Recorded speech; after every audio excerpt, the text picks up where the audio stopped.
नबी की मिलाद मनाना उलूहियत के दावे को मजबूत कर रहा है कि अल्लाह एक है। वजह मिलादुन नबी मनाओ, हर साल अपने कौम को बताओ मुस्तफ़ा पैदा हुए हैं, बाप अब्दुल्ला था, माँ आमना थी, खुदा के बेटे नहीं बंदे हैं, जो पैदा होता है वो बंदा होता है। हो गया, समझो क़यामत कायम हो गई। अब अल्लाह ताला बोले अच्छा चलो कौन कौन है मिलाद मनाए, सो तब ये जो हाथा उठाएंगे ना, मनाए मनाए मनाए मनाए, बल्कि उसमें अबू बकर सिद्दीक का हाथ नहीं उठेगा, उमर रजी अल्लाह ताला का नहीं उठेगा, उस्मान रजी अल्लाह ताला का नहीं उठेगा, आयशा रजी अल्लाह ताला अन्हा का नहीं उठेगा। अल्लाह पलट के बोलेगा कमबख्तो, मेरे नबी के सहाबा जो नहीं किया वो तुम क्यों किए। बड़ा फर्क है अहले सुन्नत और अहले हदीस होने में। सुन्नत हुआ जो नबी से साबित हो, हदीस तो झूठी भी हुआ करती है। हैदराबादी लहजे में कह रहे हाथा उठेंगे, अल्लाह मना ए अल्लाह मना। अब क्या खुदा माज़अल्लाह इतना बेइल्म है, उसको पता नहीं कौन मिलाद मना के हाथ उठाओ।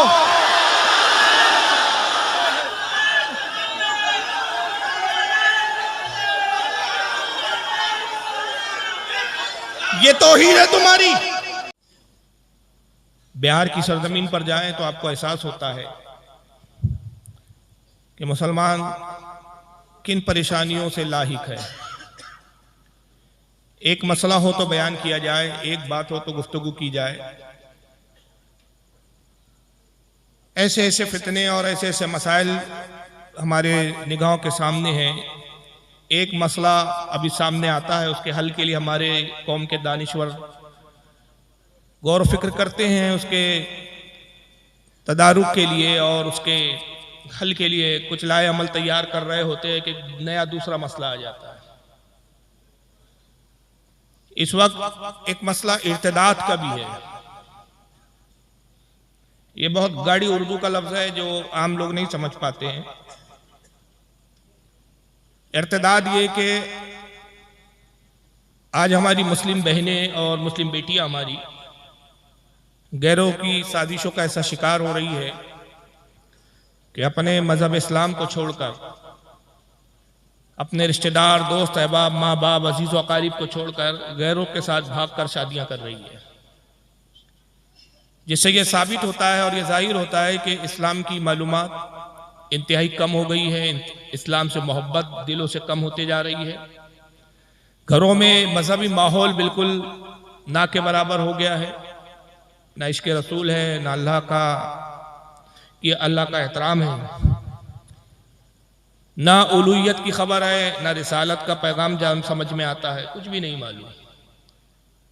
जानवरों की तरह जिंदगी गुजार रहे हैं हम लोग। और कितने गुनाहों में मुब्तला हो रही है हमारी कौम की बच्चियां। एक ये कि घर से भागना एक गुनाह, गैर मुस्लिम के साथ भागना दूसरा गुनाह, गैर मुस्लिम से निकाह करना कि निकाह होता ही नहीं है, गोया के जिना में मुब्तला है। और इन तमाम गुनाहों से बढ़कर सबसे बड़ा गुनाह यह है कि इस्लाम से मुर्तद हो रही है, इस्लाम से फिर जा रही है, गैरों का मजहब कबूल कर रही है। ये वो हालात हैं कि इस वक्त हमारे कौम व मिल्लत के दानिशवरान को, हमारे उलमा को संजीदगी के साथ बैठकर सर जोड़कर बैठने की ज़रूरत है और उसके तदारुक के लिए हल तलाश करने की ज़रूरत है। ये एक फितना है। सियासी फितने अलग है। सियासती एतबार से हमें दबाने की जो कोशिश की जा रही है, क़यादत हमारे यहाँ बिल्कुल ख़त्म हो चुकी है। हिंदुस्तान के जितने सूबे, एक सूबे में भी इस वक्त, हालांकि हमें बताया जाता है कि हम 23% है हिंदुस्तान में, तो हमारी क़यादत भी हर जगह 23% होनी चाहिए थी। नौकरियों में भी हम फीसद के हिसाब से 23% होने चाहिए थे, लेकिन अफसोस की बात है कि आज हम नौकरियों में सिर्फ 1.5% रह गए। अब 1.5% को कैसे समझाया? आदमी को आधा काटा नहीं जा सकता, तो हर 200 में से 3 लोग हमारे यहाँ गवर्नमेंट सर्वेंट होते हैं। ये इतनी कम तादाद है। तालीम का मेयार हमारे यहाँ इतना जीरो हो चुका है कि हम 2.5% है इस वक्त तालीम में। और जब मैं रिसर्च कर रहा था तो मुझे बड़ी हैरानी हुई कि हिंदुस्तान में एक मजहब है, एक कौम, एक समाज है जिसको जैन समाज कहा जाता है। देखा होगा आपने, आपके इलाके में भी होंगे। उनके जो गुरु होते हैं बरेना रहते हैं, नंगे रहते हैं, कपड़े ही नहीं पहनते। एक ऐसी कौम कि जिनके मजहब की इब्तिदाई यहाँ से शुरू होती है कि बरहंगी को, नंगेपन को उन्होंने मजहब करार दिया है, जो अपने शर्म गाह को छुपाने का भी सलीका और शऊर नहीं रखती कौम। लेकिन आज वो कौम बिजनेस के अंदर और एजुकेशन में इतनी आगे है, 80% उनके यहाँ एजुकेशन पाई जाती है, यानी 100 में से 80 लोग उनके यहाँ पढ़े लिखे ग्रेजुएट होते हैं। और 20% भी वो लोग हैं कि जिसमें एक बड़ा तबका जो है मैट्रिक और 10वीं तक पढ़ा होता है, यानी मुकम्मल भी जाहिल नहीं है। इतने सारे सूबे हैं हिंदुस्तान में, एक सूबे में भी हमारा कोई मुस्लिम चीफ मिनिस्टर नहीं है। जिस कदर भी हमारे सियासतदां हैं सब तलवे चाटने वाले, कोई वकार नहीं है, कोई पोजीशन नहीं है, कोई वैल्यू नहीं है। ये सारे हालात है। और उसके बाद फिर एक कहते हैं ना कि करेला और नीम चढ़ा करेला, तो करेला वैसी कड़वा होता है और उस पर फिर नीम का अर्क चढ़ा दिया जाए तो और कड़वापन आ जाता है। कि ये बाहरी हालात से तो हम जूझ ही रहे हैं, गैरों से तो हम उलझ ही रहे हैं। और इन हालात से मैं इसलिए भी बहुत ज़्यादा वाकिफ़ हूँ क्योंकि मैं सियासी गुफ्तगू नहीं कर रहा हूँ, हालांकि सियासी प्लेटफॉर्म पे भी मुझे बुलाया जाता है। मैं कोई लीडरी नहीं करता, लेकिन कौम के हालात पर मैं गुफ्तगू ज़रूर करता हूँ। मैं जिस इलाके से आया हूँ, हमारे सिवानी साहब ने मेरा तारुफ में बताया, जहाँ हेडक्वार्टर है, और सिर्फ हेडक्वार्टर है यही बड़ी बात नहीं है, मेरे घर से सिर्फ 1 किलोमीटर की दूरी पर है। इतने करीब रहते हैं हम लोग, इतने करीब से उन लोगों को देखते हैं, उनकी पॉलिसी को जानते हैं। बल्कि उस तंजीम से, आरएसएस में नाम भी ले लेता हूँ, आरएसएस से ताल्लुक़ रखने वाले बहुत सारे हमारे दोस्त हैं। दोस्त इसलिए कि साथ में पढ़े हैं, खेले हैं, कूदे हैं, जब एक ही जगह रहते हैं तो दोस्ताना भी है। तो बहुत सारी पॉलिसियाँ, बहुत सारी चीज़ें हमें दिखती हैं, समझ में आती है। तो मुसलमान आज इन सब चीज़ों से गाफिल है क्योंकि एजुकेशन से और तालीम से दूर है। लेकिन मुझे यहाँ आकर बड़ी एक खुशी हुई और ऐसी बज़्में और ऐसे लोगों को मैं तलाश करता हूँ, निगाहें ढूंढती है, और जब ऐसे लोग मिलते हैं तो खुदा की कसम दिल से खुशी होती है। कि यहाँ के नौजवानों को मैंने देखा कि 2 लाइब्रेरियाँ कायम की है उन्होंने, और इंशाअल्लाह वक्त मिला तो कल मैं इनकी लाइब्रेरी में जाऊँगा भी। याद रखिए, तालीम ही वो एक ऐसी चीज़ है जो मुसलमानों को दुनिया में मुअज़्ज़ज़ करार बना सकती है। हमारे नबी ने जिस कदर तालीम पर जोर दिया, किसी चीज पर जोर नहीं दिया। तालीम ही इंसान को हकीकी मायनों में इंसान बनाती है, तालीम ही सही मायनों में सोचने का और करने के फिक्र और आगाही अता करती है। मौजू मेरा तालीम नहीं है, वरना मैं इस पर गुफ्तगू करता, लेकिन दिल चाहता है कि तालीम की हुसूल के ताल्लुक से रसूलुल्लाह की एक हदीस जरूर सुनाऊं। और यह हदीस जब मैंने पढ़ी थी तो मैं घंटों उस हदीस की चाशनी में और उस हदीस की गहराई में डूबा सोचता रहा कि दुनिया के किसी पैगंबर ने तालीम की इफादियत और तालीम की खूबियों पर गुफ्तगू करते हुए ऐसी मिसाल पेश नहीं की होंगी जो हमारे पैगंबर ने मिसाल पेश की है। आका फरमाते हैं कि लोगों, तुम्हारे लिए तालीम इतनी ज़रूरी है कि अगर तुम में से किसी से मुमकिन हो तो वो लोहे के जूते बना ले। हालांकि लोहे के जूते पहने नहीं जा सकते, मुबालगा है।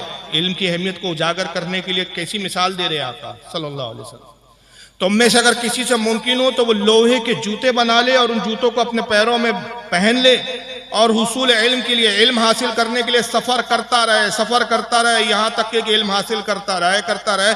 जूते लोहे के घिस जाए, ख़त्म हो जाए, मगर तब भी वो इल्म हासिल करता रहे और ये सोचे कि अभी भी मैंने इल्म के एक किनारे को भी मुकम्मल पाया नहीं है। इल्म वो नापायदार गहराई और वो समंदर है कि जिसका कोई किनारा नहीं, जिसकी कोई गहराई नाप नहीं सकता। तो ये हुसूल इल्म के लिए हमारे नबी ने इतना मतलब मुबालगा किया, क्योंकि आका जानते थे कि कौमों की तकदीरें इल्म की बुनियाद पर बदली जा सकती है। काबिल मुबारकबाद है हमारे नौजवान जिन्होंने लाइब्रेरी का एहतमाम किया है। और गुजारिश करूंगा मैं आज कि लाइब्रेरी इसलिए नहीं बनाई गई कि सिर्फ शो के लिए है कि किताबें रखिए, आप लोगों के लिए कि आप जाएं, पढ़ें, अपने दानिश्वर, अपने उलमा और अपने कौम के अहले कलम की जो अफकार और नज़रियात है, जो उन्होंने कलम के ज़रिए किरतास पर सबत कर दिया है, उसको पढ़ें ताकि हमारी भी सोच जो है कुछ तब्दीली आए सोच में। किताबों में तारीख होती है हमारी, और याद रखिए तारीख हमेशा 2 चीज़ें सिखाती है। अगर गलतियां हुई हो पहले वालों से तो गलती के सुधारने का सलीका मिलता है, और अगर गलतियां नहीं हुई, वो सही नहज पर चले हैं तो उस नहज पर आगे बढ़ने का हमें हौसला मिलता है। सरकार मुहद्दिस आज़म हिंद रहमतुल्लाह ताला अलैह फरमाया करते थे वो कहते थे कि वो कौमें मिट जाती है, फना हो जाती है जो अपनी तारीख को फरामोश कर देती है। कौमें वो जिंदा होती है जो अपनी तारीख को याद रखती है। आज हम कीड़े मकोड़ों की जिंदगी गुजारने पर मजबूर इसलिए है कि हमने अपने असलाफ की तारीख को भुला दिया। हम जानने की कोशिश नहीं करते कि हमारे असलाफ के कारनामे क्या थे, खूबियां क्या थी। बहरहाल ये तो तकलीफें हैं जो मैं अर्ज कर रहा हूं कि इल्म की कमी है, माशियात में हम कमजोर है, सियासत में हमारी कोई क़यादत नहीं है। मगर इन सब के साथ साथ एक जो बहुत बड़ा हमारे लिए मसला है और एक बहुत बड़ी तकलीफ है जिससे हम गुजर रहे हैं, वो है हमारे यहाँ फ़िरका वारियत। पहले ही हम टूटे फूटे हैं और फिर उसके बाद हम टुकड़ों में होते जा रहे हैं, टुकड़ों में बिखरते जा रहे हैं। जो कौम बिखरती है कमजोर हो जाती है। जाहिर सी बात है, कुंबे में जब मिलकर रहते हैं कुंबा मजबूत होता है। एक बस्ती में इत्तेहाद हो बस्ती मजबूत होती है, एक मुल्क में इत्तेहाद हो मुल्क मजबूत होता है। अगर मुल्क में इंतशार हो मुल्क कमजोर हो जाता है, बस्ती में इंतशार हो बस्ती कमजोर हो जाती है, घर में इंतशार हो खानदान बिखर जाते हैं। हुजूर हाफिज़ मिल्लत फरमाते हैं कि इत्तेहाद जिंदगी है, इख्तिलाफ मौत है। तो इख्तिलाफ कभी भी किसी कौम के लिए फलाह बहबूदी का सबब नहीं बन सकता। लेकिन क्या किया जाए कि इख्तलाफ है और मुसलसल हो रहा है। हमारे यहाँ हर रोज नित नए फिरके पैदा होते हैं। हमारे पढ़े लिखे नौजवान बजाय इसके कि अपने असलाफ की तारीख, अपने असलाफ के अफकार और नजरियात और उनके अकायद को जानने की कोशिश करें, हर नए आने वाले और हर नई आवाज को लब्बैक कहते हुए उसकी तरफ चले जाते हैं। हर कोई नई तहरीक आती है, हम नहीं जानना चाहते, गौर व फिक्र नहीं करते, तहकीक नहीं करते कि जिस तरफ हमें ये तहरीक बुला रही है क्या ये हमारे असलाफ की अफकार और नज़रियात और ख्यालात और अकायद पर कायम है, या ये अपना खुद साख्ता अकीदा लेकर आई है, या खुद साख्ता एक नज़रिया लेकर आई है। और जिस नज़रिया और जिस अकायद की तरफ हमें बुलाया जा रहा है, हम उसकी तरफ बगैर सोचे समझे लब्बैक कह के उसकी तरफ जा रहे हैं। तो कहीं ऐसा तो नहीं कि हम फिरकों में बट रहे हैं, अपनी कौम को भी कमज़ोर कर रहे हैं, अपने समाज को भी कमज़ोर कर रहे हैं, अपने मज़हब को भी कमज़ोर कर रहे हैं और साथ ही हम अपनी आखिरत को भी तबाह कर रहे हैं। हमारी जिम्मेदारी है कि हम इसको समझे और जाने। हालांकि जो भी नई तहरीक उठती है उसका नारा यही होता है कि इत्तेहाद की बात करें, आप इख्तलाफ की बात न करें, हालांकि वो खुद इख्तलाफ कर रहा होता है। बिल्कुल ऐसी मिसाल है हमारे सामने कि एक घर में 4 बच्चे रहते हैं, 4 लड़के रहते हैं, 2 माँ बाप है। एक लड़का शादी करता है, घर छोड़ के बीवी के साथ बाहर निकल जाता है। फिर दूसरा लड़का शादी करता है, अपनी बीवी और बच्चों के साथ माँ बाप को छोड़कर घर से बाहर निकल जाता है। तीसरा लड़का शादी करता है, माँ बाप को छोड़कर बाहर निकल जाता है। एक चौथा लड़का है जो अपने माँ बाप खुद से जुड़ा हुआ है, माँ बाप की खिदमत करता है, वो वफादार है अपने वालिदैन का। बीवी आने के बाद भी उसने अपने वालिदैन को नहीं छोड़ा, उनकी खिदमत को फरामोश नहीं किया। लेकिन वो जो 3 लोग जो अपने माँ बाप से इख्तलाफ करके बाहर हो गए हैं, अजीब तुरफा तमाशा होता है कि बाहर घर से निकलने के बाद, खानदान से इख्तलाफ के बाद, वालिदैन को छोड़ने के बाद बाहर निकल के ऐलान करते हैं कि इत्तेहाद की बात की जाए, मोहब्बत की बात की जाए, जोड़ने की बात की जाए। भाई अगर आप जोड़ने वाले हैं और जोड़ने को पसंद करते हैं तो आप निकले क्यों है, गए क्यों है? आपका बाहर जाना इस बात की दलील है कि आप इत्तेहाद के दिलदादा नहीं, इख्तलाफ के दिलदादा है। आज हमारी दावत है, हम अहले सुन्नत आपको दावत देते हैं कि उस तरफ लौट आइए जो हमारी कदीम तहजीब है, जो हमारे कदीम अकायद है, जो हमारा कदीम मजहब है। हर नए अफकार, हर नए मज़ाहिब, हर नई फिक्र ये हमें रसूल से दूर करती है, इस्लाम से दूर करती है। हम जितना पीछे जाएंगे रसूलुल्लाह से उतने करीब होते जाएंगे। हुजूर से अगर कोई चीज करीब करने वाली है तो हमारे बुजुर्गान दीन और हमारे इस्लाफ है, क्योंकि उन्होंने ही रसूल से लिया और हम तक पहुंचाया है। अब हमें रसूल तक पहुंचना है तो उन्हीं के जरिए हमें पहुंचना पड़ेगा। उस जरिए को छोड़कर हम रसूल तक नहीं पहुंच सकते।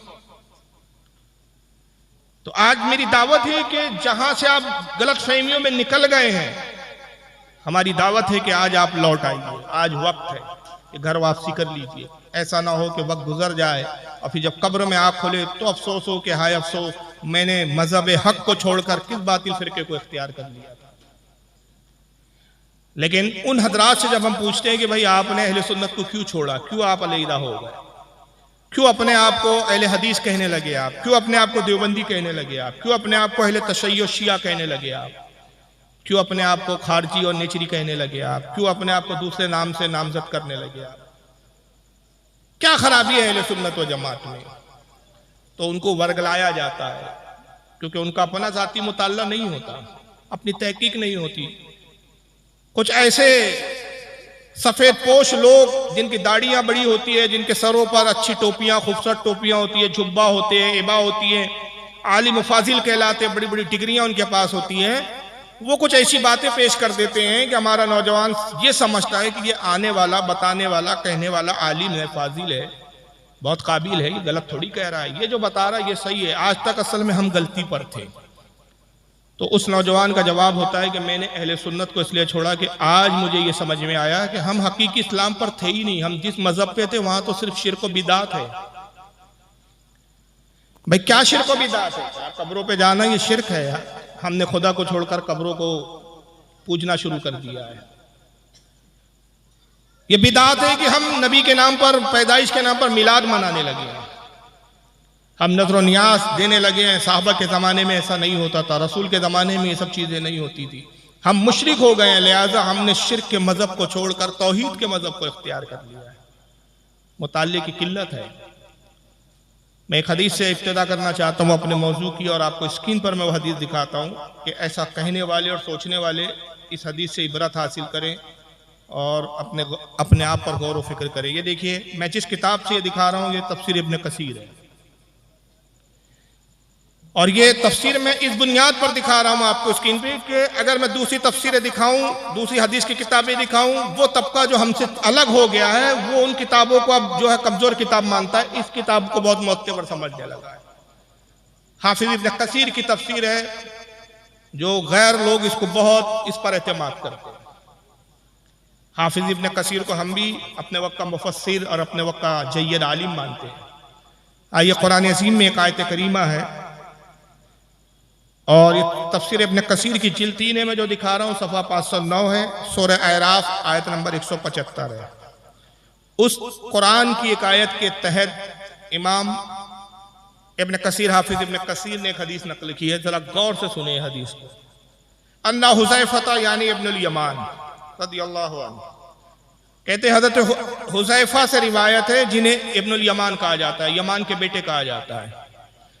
हद्दसहु क़ाल, वो हदीस बयान करते हुए कहते हैं, क़ाला रसूलुल्लाह सल्लल्लाहु अलैहि वसल्लम, अल्लाह के रसूल सल्लल्लाहु अलैहि वसल्लम ने इरशाद फरमाया, इन्ना मिम्मा तखव्वफु अलैकुम रजूलुन क़राअल क़ुरान। आका सल्लल्लाहु अलैहि वसल्लम, ये देखिए हमारे नबी के अल्फाज है, किसी मौलवी के अल्फाज नहीं है। कौन कह रहा है? कहने वाला कौन है? हमारा नबी, हमारा पैगंबर, जिन पर हमारा ईमान है। वो गैबदा नबी जिसको अल्लाह ने आने वाली बातों और आने वाली चीजों की खबर दी। एक गैब की खबर दे रहे हैं आका, और गैब की खबर देते कहते हैं, बेशक मुझे अपनी कौम पर उस शख्स के बारे में खौफ है जो कुरान को खूब पढ़ेगा, कुरान की तिलावत खूब करेगा। आपको हैरानी हो रही है ना इतने अल्फाज सुनने के बाद? कुरान पढ़ने वाले से उम्मत को क्या डर, उम्मत का क्या खौफ? आइए उसकी हरकतें क्या होंगी आगे जरा आका कहते हैं, इन्ना मिम्मा तखव्वफु अलैकुम रजूलु क़राअल कुरान, मुझे उस शख्स का खौफ है अपनी उम्मत पर कि जो कुरान की खूब तिलावत करेंगे, हत्ता इज़ा रवियत बहजतु अलैहि, यहाँ तक कि कुरान पढ़ने की रौनक उससे, उसके चेहरे से जाहिर होंगी, उसका चेहरा गवाही देगा कि बहुत बड़ा कारी कुरान है, बहुत बड़ा कुरान का जानने वाला है। जब किरात करेगा तो लोग उसकी किरात में झूमने लगेंगे। कुरान की जब तफसीर बयान करेगा तो लोग मह हो जाएंगे उसकी तफसीर और उसकी कुरान शनासी पर फिदा हो जाएंगे, यहाँ तक कि उसके चेहरे से कुरान की रौनक जाहिर होंगी। वकाना रिदाउल इस्लाम, और वो इस्लाम की चादर को ओढ़ लेगा, इस्लाम की चादर ओढ़े हुए होगा। उसको देख कर लोग कहेंगे भाई ये मुसलमान है, ये इस्लाम की निशानी है, इसको देखो तो इस्लाम समझ में आता है, ये इस्लाम का बताने वाला और समझाने वाला है। मगर फिर आगे फरमाते, इतारहु इला माशाअल्लाह, मगर बस ऐसा होगा कि अल्लाह जहां चाहेगा उसको गुमराह कर देगा। कौन गुमराह होगा? कुरान पढ़ने वाला, कुरान की क़िरात करने वाला, जो इस्लाम की चादर ओढ़े हुए होगा, जिसका उठना बैठना इस्लाम होगा। अल्लाह जब चाहेगा उसको गुमराह फरमा देगा, और यहां तक कि अनसलामीन, और वो गुमराह होकर निकल पड़ेगा। वह नबाज़हु वरा ज़हरी, और इस्लाम की चादर को अपने पीठ के पीछे उठाकर फेंक देगा, इस्लाम के लिबादे को फेंक देगा। क्यों गुमराह होगा कुरान पढ़ने वाला? क्यों इस्लाम से? हालांकि वो समझेगा मैं मुसलमान हूं, मैं कारी कुरान हूं, मैं कुरान का मुफस्सिर हूं, कुरान का हाफिज हूं, मैं आलिम दीन हूं, लेकिन वो अल्लाह के नजदीक उसका अंजाम क्या हुआ कि अल्लाह उसको गुमराह कर देगा, उसके जो है वो अपने इस्लाम की चादर को पीछे फेंक देगा और अल्लाह जहां चाहेगा उसे ले जाएगा। अनसलका में जहां चाहेगा अल्लाह उसे ले जाएगा, यानी गुमराहियत के जिस गड्ढे में जाएगा वो चला जाएगा। व नबाज़हु वरा ज़हरी, यहाँ तक के इस्लाम की चादर पशे पुष्ट फेंक देगा। वसा अला जारिही बिस्सैफ, और वो अपने पड़ोसी पर फिर तलवार खींच लेगा, अपने पड़ोसी से लड़ने पर आमादा हो जाएगा, अपने पड़ोसी मुसलमान पड़ोसी के खिलाफ जिहाद के फतवे देना शुरू कर देगा। वह रमाहु बिस्सैफ, तलवार खींच लेगा अपने पड़ोसी पर। क्यों? वह रमाहु बिश्शिर्क, ये कि अपने पड़ोसी पर शिर्क की तोहमत लगाएगा, कहेंगे तू मुशरिक हो गया है, तू मज़ारों पे जाता है तो मुशरिक हो चुका है, तो नबी का मिलाद बनाता है मुशरिक हो चुका है, तो बुजुर्गों का एहतराम करता है मुशरिक हो चुका है। शिर्क की तोहमत लगाएगा अपने पड़ोसी पर। काला कुल तो या नबी अल्लाह अय्युमा औला बिश्शिर्क। हज़रत हुज़ैफा कहते हैं कि साहबा ने अर्ज किया, हमने पूछा अल्लाह के नबी शिर्क का हकदार कौन होगा, शिर्क के करीब कौन होगा? अल मरमी अवर रामी, कहने वाला या जिसको कहा जा रहा है, पड़ोसी को जो कह रहा है वो पड़ोसी मुशरिक होगा, या जो खुद ये कारी कुरान होकर पड़ोसी को मुशरिक कह रहा है ये खुद मुशरिक होगा? काला बलर रामी, फरमाया जो दूसरों को मुशरिक कहेगा वो खुद पक्का मुशरिक होगा। आज यही कैफियत है भाई साहब। गुफ्तगू करने के लिए हम दावत देते हैं कि आओ बैठो भाई, मसाइल का हल गुफ्तगू के जरिए हो सकता है। चलिए, लफ्ज मुनाजरे से आपको बड़ा डर लगता है, खौफ लगता है, हम एक्सेप्ट करते हैं कि हम बार बार कहते हैं मुनाजरा कर लो, मुनाजरा कर लो, आपको अच्छा नहीं लगता, चलो मुनाजरा छोड़ो, गुफ्तगू कर लो। अब तो ठीक है, गुफ्तगू कर लो। वो मसाइल जिस पर आपके और हमारे दरमियान इख्तलाफ है, जिसकी बुनियाद पर दो ग्रोह बन चुके हैं, उसको खत्म करने का जरिया क्या है? आपस में बैठना होगा, गुफ्तगू करनी होगी। और हदीस कैसी है? हदीस ज़ईफ नहीं है, क्योंकि फिर एक राग अलापा जाता है, एक जहन बनाया गया है। भाई सियासत्ता की हदीस है क्या? बुखारी मुस्लिम की हदीस है क्या? ये इस तरह का जो जहन महदूद दायरे के तहत, इनका एक महदूद दायरे में इनका जहन कन्वर्ट और डेवलप कर दिया गया है। मैं उन लोगों से बड़ी संजीदगी के साथ ये पूछता हूं आज कि ये किस हदीस में आया कि हुजूर ने कहा कि मेरी हदीस सिर्फ सियासत्ता में है, मेरा फरमान बाकी किसी किताबों में नहीं होगा, ये रसूल ने कहा है? ये किस उम्मत के आलिम का इस पर इत्तेफाक और इजमा है कि जो सियासत्ता 6 हदीस की किताब है सिर्फ उसी में रसूल की बातें हैं, रसूल की हदीस है, बाकी दूसरी किताबों में नहीं? जनाब आपको मालूम होना चाहिए कि बुखारी शरीफ जो सियासत्ता में पहली किताब मानी जाती है, दूसरे नंबर पर मुस्लिम है। इसमें जो सबसे पहले इमाम है इमाम बुखारी रहमतुल्लाह अलैह, 80 हिजरी में इनकी पैदाइश हुई और तकरीबन 130 हिजरी में इन्होंने बुखारी को लिखा, यानी रसूलुल्लाह के विसाल के 130 साल के बाद बुखारी लिखी गई, या कमोबेश 120 साल के बाद बुखारी लिखी गई। तो ये 120 साल तक फिर वो उलमा और वो मुसलमान वो किन हदीसों पर अमल करते थे? अगर आप कहते कि बस सियासत्ता दिखाई है, तो जो 1 सदी क्या फिर जाहिलों की सदी गुजरी है, गवारों की सदी गुजरी है? नहीं, इमाम बुखारी से पहले भी हदीसी की किताबें लिखी गई। मुसन्नफ इब्न अबी शैबा जैसी 12 जिल्दों में हदीस की किताब थी जिसमें बुखारी से ज्यादा हदीस है। मुस्नद अहमद जैसी हदीस की किताबें थी जिसमें 27,000 से ज्यादा हदीस है। मुसन्नफ अब्दुर रज़्ज़ाक़ जैसी हदीसों की किताबें थी। मुअत्ता इमाम मालिक, मुअत्ता इमाम मोहम्मद और बड़ी बड़ी जय्यत कई जलील क़द्र अइम्मा और मुहद्दिसीन की बड़ी बड़ी किताबें थी। अरे हद तो यह है कि जिस इमाम बुखारी को आप हरफ आखिर समझते हो, वो इमाम बुखारी खुद कहते हैं कि मुझे 2 लाख हदीसें याद है। कितनी हदीसें याद है इमाम बुखारी को? बुखारी में कितनी हदीस है जरा इनसे पूछिए। 7,375 और 377 के करीब हदीस, तो 2 लाख में 377 या 7,000 कुछ लिखी, तकरार के साथ एक ही हदीस को बार बार रिपीट भी कई जगह किया। एक हदीस 3-3 जगह लाई, 4-4 जगह लाई, 5-5 जगह लाई। अगर वो तकरार को खत्म कर दे तो 3,000 कुछ हदीसें बचती है। तो 2 लाख में से तो 3,000 ही बुखारी में लिखी, 2 लाख में से 3 को निकाले, बाकी कितनी बची? वो तो इमाम बुखारी साथ में ले गए। तो ये तो इमाम बुखारी का खुद का उसूल नहीं है कि जो बुखारी है बस उसी में देखो, बाकी कहीं ना देखो। और इतने यतीमुल इल्म होते हैं ये बेचारे कि इनको ये नहीं मालूम कि हदीस की किताबों की किस्में होती है जनाब। किस्में क्या होती है? सही, मुस्नद, सुनन, मुआजम, और इस तरह की कई इसकी हदीस की किताबों की किस्में, जिस तरह की हदीस होती है, जिस तरह से आती है, उसको उस किस्म में डाला जाता है। उन्हीं हदीस की किताबों में एक सनफ आती है, एक किस्म आती है जिसको कहते हैं अल मुस्तदरक।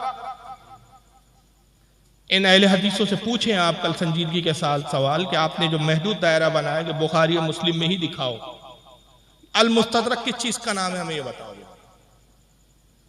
अल मुस्तदरक उस हदीस की किताब को कहते हैं कि जो इमाम बुखारी और इमाम मुस्लिम की शर्त पर हदीस सही होती है, लेकिन उस हदीस को इमाम बुखारी और इमाम मुस्लिम ना लिख सके, उनकी जिंदगी ने वफा ना की, वही हदीस जब कोई दूसरा मुहद्दिस लिखता है और जो वो अपनी किताबों में उस हदीसों को जमा कर लेता है, तो उस किताब का नाम रखता है वो अल मुस्तदरक। जैसा कि इमाम हाकिम की किताब है अल मुस्तदरक अल सहीहैन, उसमें भी हदीसें सही आई है। इमाम इब्ने हिब्बान ने हदीस की किताब लिखी, उसका नाम रखा सही इब्ने हिब्बान, उसमें भी सही हदीसें आई है। इमाम इब्ने खुज़ैमा ने हदीस की किताब लिखी, उन्होंने अपनी किताब का नाम रखा सही इब्ने खुज़ैमा, उसमें भी सही हदीसें आई है। तो ऐसी कई हदीस की और भी किताबें हैं जो सही है। ये उसूल नहीं कि सिर्फ बुखारी और मुस्लिम में ही दिखाया जाए। तो इसको हाफिज इब्ने कसीर ने लिखा तो ये कहकर आप इस हदीस को न ठुकरा दें कि भाई सियासत्ता में नहीं है। हाफिज इब्ने कसीर इस हदीस को लिख के कहते हाजा इस्नादुन जय्यदुन, इस हदीस की सनद जय्यद है। जय्यद यानी आला दर्जे की सनद है, ये हदीस ज़ईफ और कमजोर नहीं है। और फिर इसको इमाम इब्ने कसीर के अलावा इसको इमाम इब्ने हिब्बान ने अपनी सही में लिखा है। इनकी भी हदीस की किताब सही है, उसकी हदीस नंबर 81 है। इमाम ताहवी रहमतुल्लाह अलैह जो अपने वक्त के बहुत बड़े मुहद्दिस, बहुत बड़े फकीह है, उनकी किताब मुश्किलुल आसार जिल नंबर 2 सफ़ा 324 हदीस नंबर 865 में लिखा। इमाम तबरानी ने इसको अल माजुमुल कबीर जिल 20 सफ़ा 88 हदीस नंबर 169 मुस्नदुल बज़्ज़ार में इमाम बज़्ज़ार ने लाया जिल 1 सफ़ा 99 हदीस नंबर 175। और इमाम बज़्ज़ार कहते हैं कि यह हदीस हसन है, ये ज़ईफ नहीं है, कमजोर नहीं है। इसको इमाम हैसमी ने मजमऊ ज़वाइद में लिखा जिल्द 1 सफ़ा 255 हदीस नंबर 890। और इमाम हैसमी कहते हैं इस्नादहु हसन, इस हदीस की सनद हसन है। मुस्तदुश शामीन में इसको लिखा, कश्फुल अस्तार में इसको लिखा। कई हदीस की किताबें जिसमें यह हदीस मौजूद आई है। और आका की पेशनगोई, आका फरमाते हैं कि ऐसा होगा कि कुरान पढ़ने वाला होगा, कुरान का खूब मुताला करेगा, लेकिन कुरान को समझ नहीं पाएगा, कुरान को जान नहीं पाएगा। पता चला तिलावत कुरान और है, फहम कुरान और है।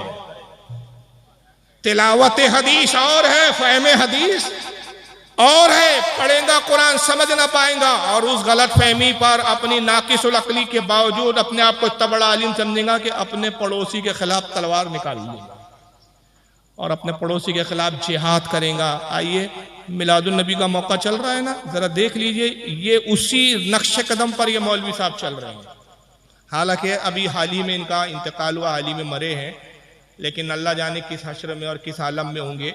लेकिन ये मुसलमानों को सिर्फ एक जुर्म की बुनियाद पर कितना बड़ा मुजरिम करार देके गए, जरा सुनिए, आवाज बढ़ाइए इसकी। क्या इसका हुक्म दिया मोहम्मद रसूलुल्लाह ने? सुनिए, ईद मिलादुन नबी एक नई ईद हो गई है, क्या इसका हुक्म दिया मोहम्मद रसूलुल्लाह ने?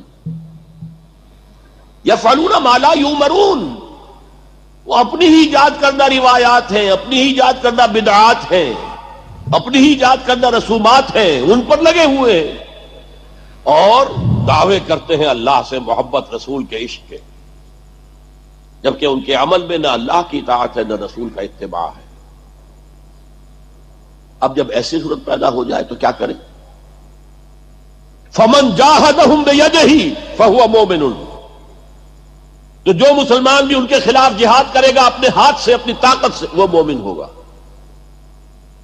वमन जाहदहु बिलिसानिही फहुवा मोमिनुन, और जो उनके खिलाफ जिहाद करेगा अपनी जबान से, वो भी मोमिन होगा।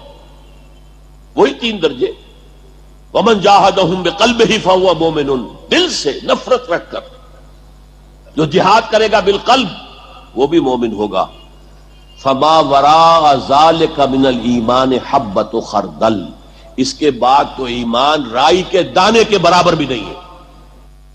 डॉक्टर इसरार अहमद नाम है इनका, नेट की दुनिया से जुड़े हुए नौजवान जानते होंगे इनको, सुना होगा। डॉक्टर जाकिर नाइक साहब ने अपना पीस चैनल जब शुरू करवाया था तो इनकी स्पीचें बाकायदगी के साथ वो लाई करते थे।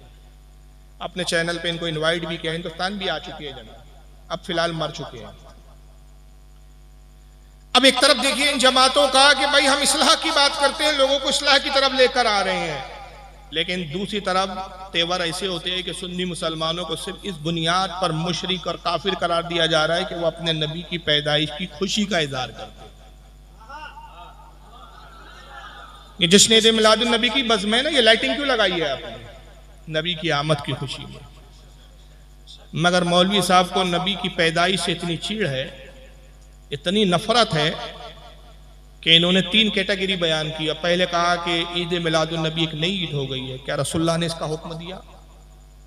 सबसे पहली बात बड़ी संजीदगी से, मैं जानता हूं यहाँ बहुत सारे गैर मुकल्लिद नाम ने याद अहले हदीस बैठे होंगे, ये हर बात में हमसे एक दलील पूछते हैं, नबी ने काम किया, नबी ने ये किया। मालूम होता है हर काम ये नबी के बताए बगैर करते नहीं है। ये गोया अगर रात के 2 बजे इनकी बीवी कहती होंगी ना, सुनिए जी बिरयानी खाने का जी चाह रहा है, तो ये पहले हदीस की किताब खोलते होंगे कि 2 बजे रात में बिरयानी बीवी को लाके दे सकते हैं या नहीं।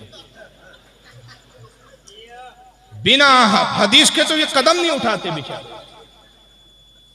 12 साल का अरसा हुआ मैंने पहली मरतबा बंबई की सरजमीन पर मिलादुन नबी पे एक तकरीर की थी, बड़ी जबरदस्त, आज भी नेट पे मौजूद है, लाखों उसके व्यूअर्स है, और उस पर बड़ी संजीदगी के साथ सवाल किया था। आज 12 साल हो गए, किसी ने जवाब नहीं दिया और कयामत तक नहीं दे सकेंगे, मेरी गारंटी है ये चैलेंज के साथ, क्योंकि सवाल शरीयत की रोशनी में, तबीयत की रोशनी में नहीं। मैंने सवाल किया कि किस मुहद्दिस ने या किस सहाबी ने या खुद रसूलुल्लाह ने ये कहां उसूल बयान किया कि जो काम रसूल ने ना किया वो बिदअत हो जाए? इसको अहले इल्म ही समझ पाएंगे ये जुमले। भाई ये किस किताब में ये उसूल है कि जो काम रसूल ने और सहाबा ने नहीं किया, सहाबा को भी मैं मिला रहा हूं, जो काम रसूल ने और सहाबा ने नहीं किया वो बिदअत है? ये उसूल किसने बनाया, उसका नाम बताओ। बिदअत की ये तारीफ ही नहीं है जनाब। जो लोग इस तरह की तारीफ करते बिदअत की वो जाहिल है, वो लोग, उन्होंने सिर्फ अपना नाम अहले हदीस लगा रखा है। और याद रखिए नाम लगाने से कोई उस नाम का और सिफत से मुस्तफिज नहीं हो जाता, उस सिफत के लायक नहीं हो जाता। मैं अक्सर कहता हूं काली कलोटी औरत अपना नाम नूरजहां रख दे तो नूरजहां हो जाएंगी क्या? काला रंग गवाही देंगे कि ये नूरजहां नहीं है, ये अंधेरा कायम रहे। समझ रहे हैं ना? नाम बदल से शख्सियत अपने इल्म से, अपनी बोलचाल से, अपने हरकत और सकनात से, अपने अखलाक किरदार से पहचानी जाती है, नाम से नहीं पहचाना जाता। तो सवाल यह पैदा होता है कि आप अपने अहले हदीस बोलते हो तो हमें ये उसूल दिखाए ना, किस किताब में लिखा है, रसूल की कोई हदीस सुनाए, साहबा का कोई कौल सुनाए, किसी इमाम का कोई कौल दिखाए कि जो काम रसूल ने नहीं किया वो काम बिदअत हो जाता है। ये बिदअत की तारीफ कहाँ लिखी है? बिदअत की तारीफ ये नहीं है, बल्कि आइए बिदअत की तारीफ क्या है मैं नहीं कहता, बल्कि आइए आपको सामने दिखा देता हूं। इनके मुसल्लम अल्लामा इमाम जो बहुत बड़े इनके इमाम माने जाते हैं, सुनिए वो बिदअत की तारीफ कहते हैं मजमुउल फतावा। हाफिज इब्ने तैमिया, जिसको ये बहुत बड़ा आलिम मानते हैं ये लोग, देवबंदी भी हजरात मानते हैं, अहले हदीस हजरात भी मानते हैं। इनके मजमुउल फतावा जिल्द नंबर 18 सफ़ा नंबर 198 क्या बिदअत की तारीफ करते हैं इब्ने तैमिया साहब, जरा सुनियो। कहते हैं वल बिदअत मा खिलाफतुल किताब व सुन्ना औ इजमा सल्फुल अइम्मा मिनल एतिकाद वल इबादात। क्या कहते हैं? वल बिदअत मा खिलाफतुल किताब व सुन्नत औ इजमा सल्फुल उम्मत मिनल एतिकादात वल इबादात। कहते हैं बिदअत उसको कहते हैं, बिदअत की तारीफ यह है कि जो अल्लाह की किताब के हुक्म के खिलाफ हो, रसूल की सुन्नत के खिलाफ हो, इजमा के खिलाफ हो, एतिकाद और इबादात के अकीदे के खिलाफ हो। यानी बिदअत की तारीफ मुख्तसर लफ्जों में जो उन्होंने इतना फैला के कहा, मैं कहूँ कि जो बात नबी की सुन्नत से टकराए, जो बात कुरान से टकराए, उसको बिदअत कहते हैं। नबी के ना करने को बिदअत नहीं कहते, बल्कि क्यों, वजह क्या है? हाफिज इब्ने कसीर, इमाम इब्ने हजर अस्कलानी, माफ करें, इमाम इब्ने हजर अस्कलानी रहमतुल्लाह अलैह बिदअत की तारीफ करते हुए बयान करते फरमाते जो काम रसूल ने नहीं किया, जो काम सहाबा ने नहीं किया उससे सिर्फ ये साबित होता है कि ये काम सुन्नत नहीं है। क्या साबित होता है उससे? सिर्फ क्योंकि अगर हुजूर वो काम कर लेते तो वो काम क्या बन जाता? सुन्नत। सहाबा कर लेते तो वो हो जाता सहाबा की सुन्नत।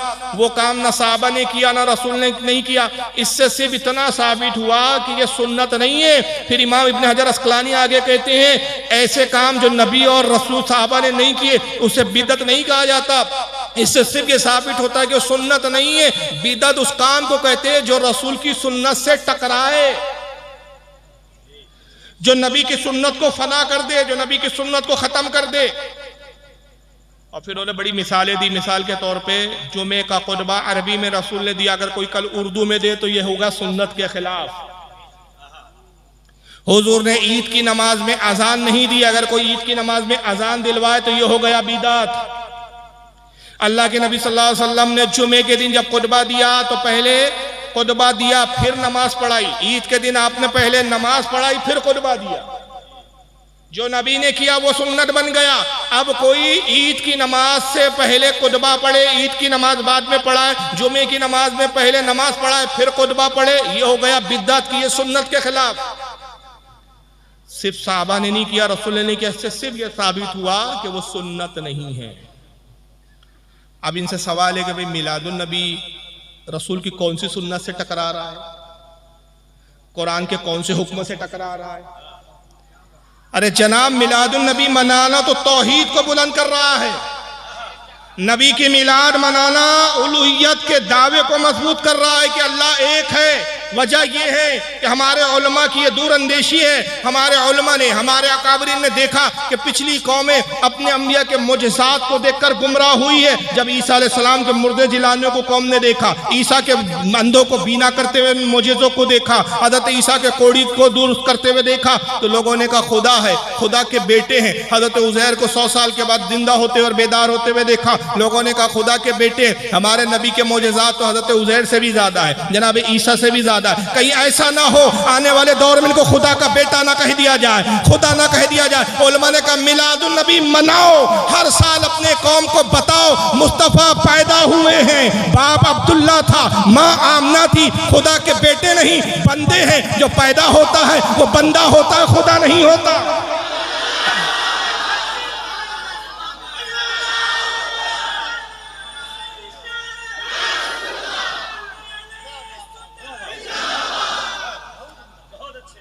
जो पैदा होता है वो बंदा होता है। खुदा हर साल याद दिलाते हैं नबी के मोजज़ात, साल भर सुनते हो, खुदा का बेटा मत समझ लो, खुदा ना समझ लो, जान लो आज पैदा हुए।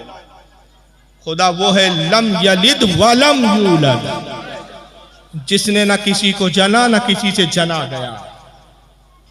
ये तारीफ है खुदा की। खुदा पैदा नहीं होता, खुदा से कोई पैदा नहीं होता। तो ये तो हमने तौहीद को बुलंद किया, सुन्नत से टकराया नहीं। ये ऐन सुन्नत के तकाजे के एतबार से हुआ, ऐन रसूलुल्लाह की तबलीग दीन के मुताबिक हुआ। तो इसको आपने कैसे बिदअत कह दिया? चलिए आइए, हो सकता है इब्ने तैमिया के बारे में आप कहते बड़ी बेशर्म कौम है, कहेंगे भाई इब्ने तैमिया पैगंबर नहीं, हम उनके कौल को नहीं मानते, इब्ने हजर अस्कलानी को नहीं मानते। अच्छा चलो, रसूल को तो मानोगे और सियासित्ता की हदीस सुन लो। अब आपको सियासित्ता का ही बहुत बुखार रहता है, तो आइए जरा सुनिए सियासित्ता में क्या है।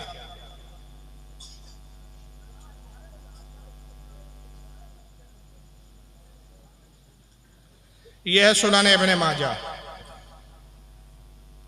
अब ये तो सियासित्ता में शामिल है, हदीस की 6 किताबों में। और सुनान इब्ने माजा की हदीस नंबर 3366। और ये हदीस फिर और भी किताबों में मैं आगे नाम बताऊंगा आपको। 3366 अन सलमान अल फारसी रदियल्लाहु ताला अन्हु काला सुइला रसूलुल्लाह सल्लल्लाहु अलैहि वसल्लम अनिस समने वल जुबने वल फिराक।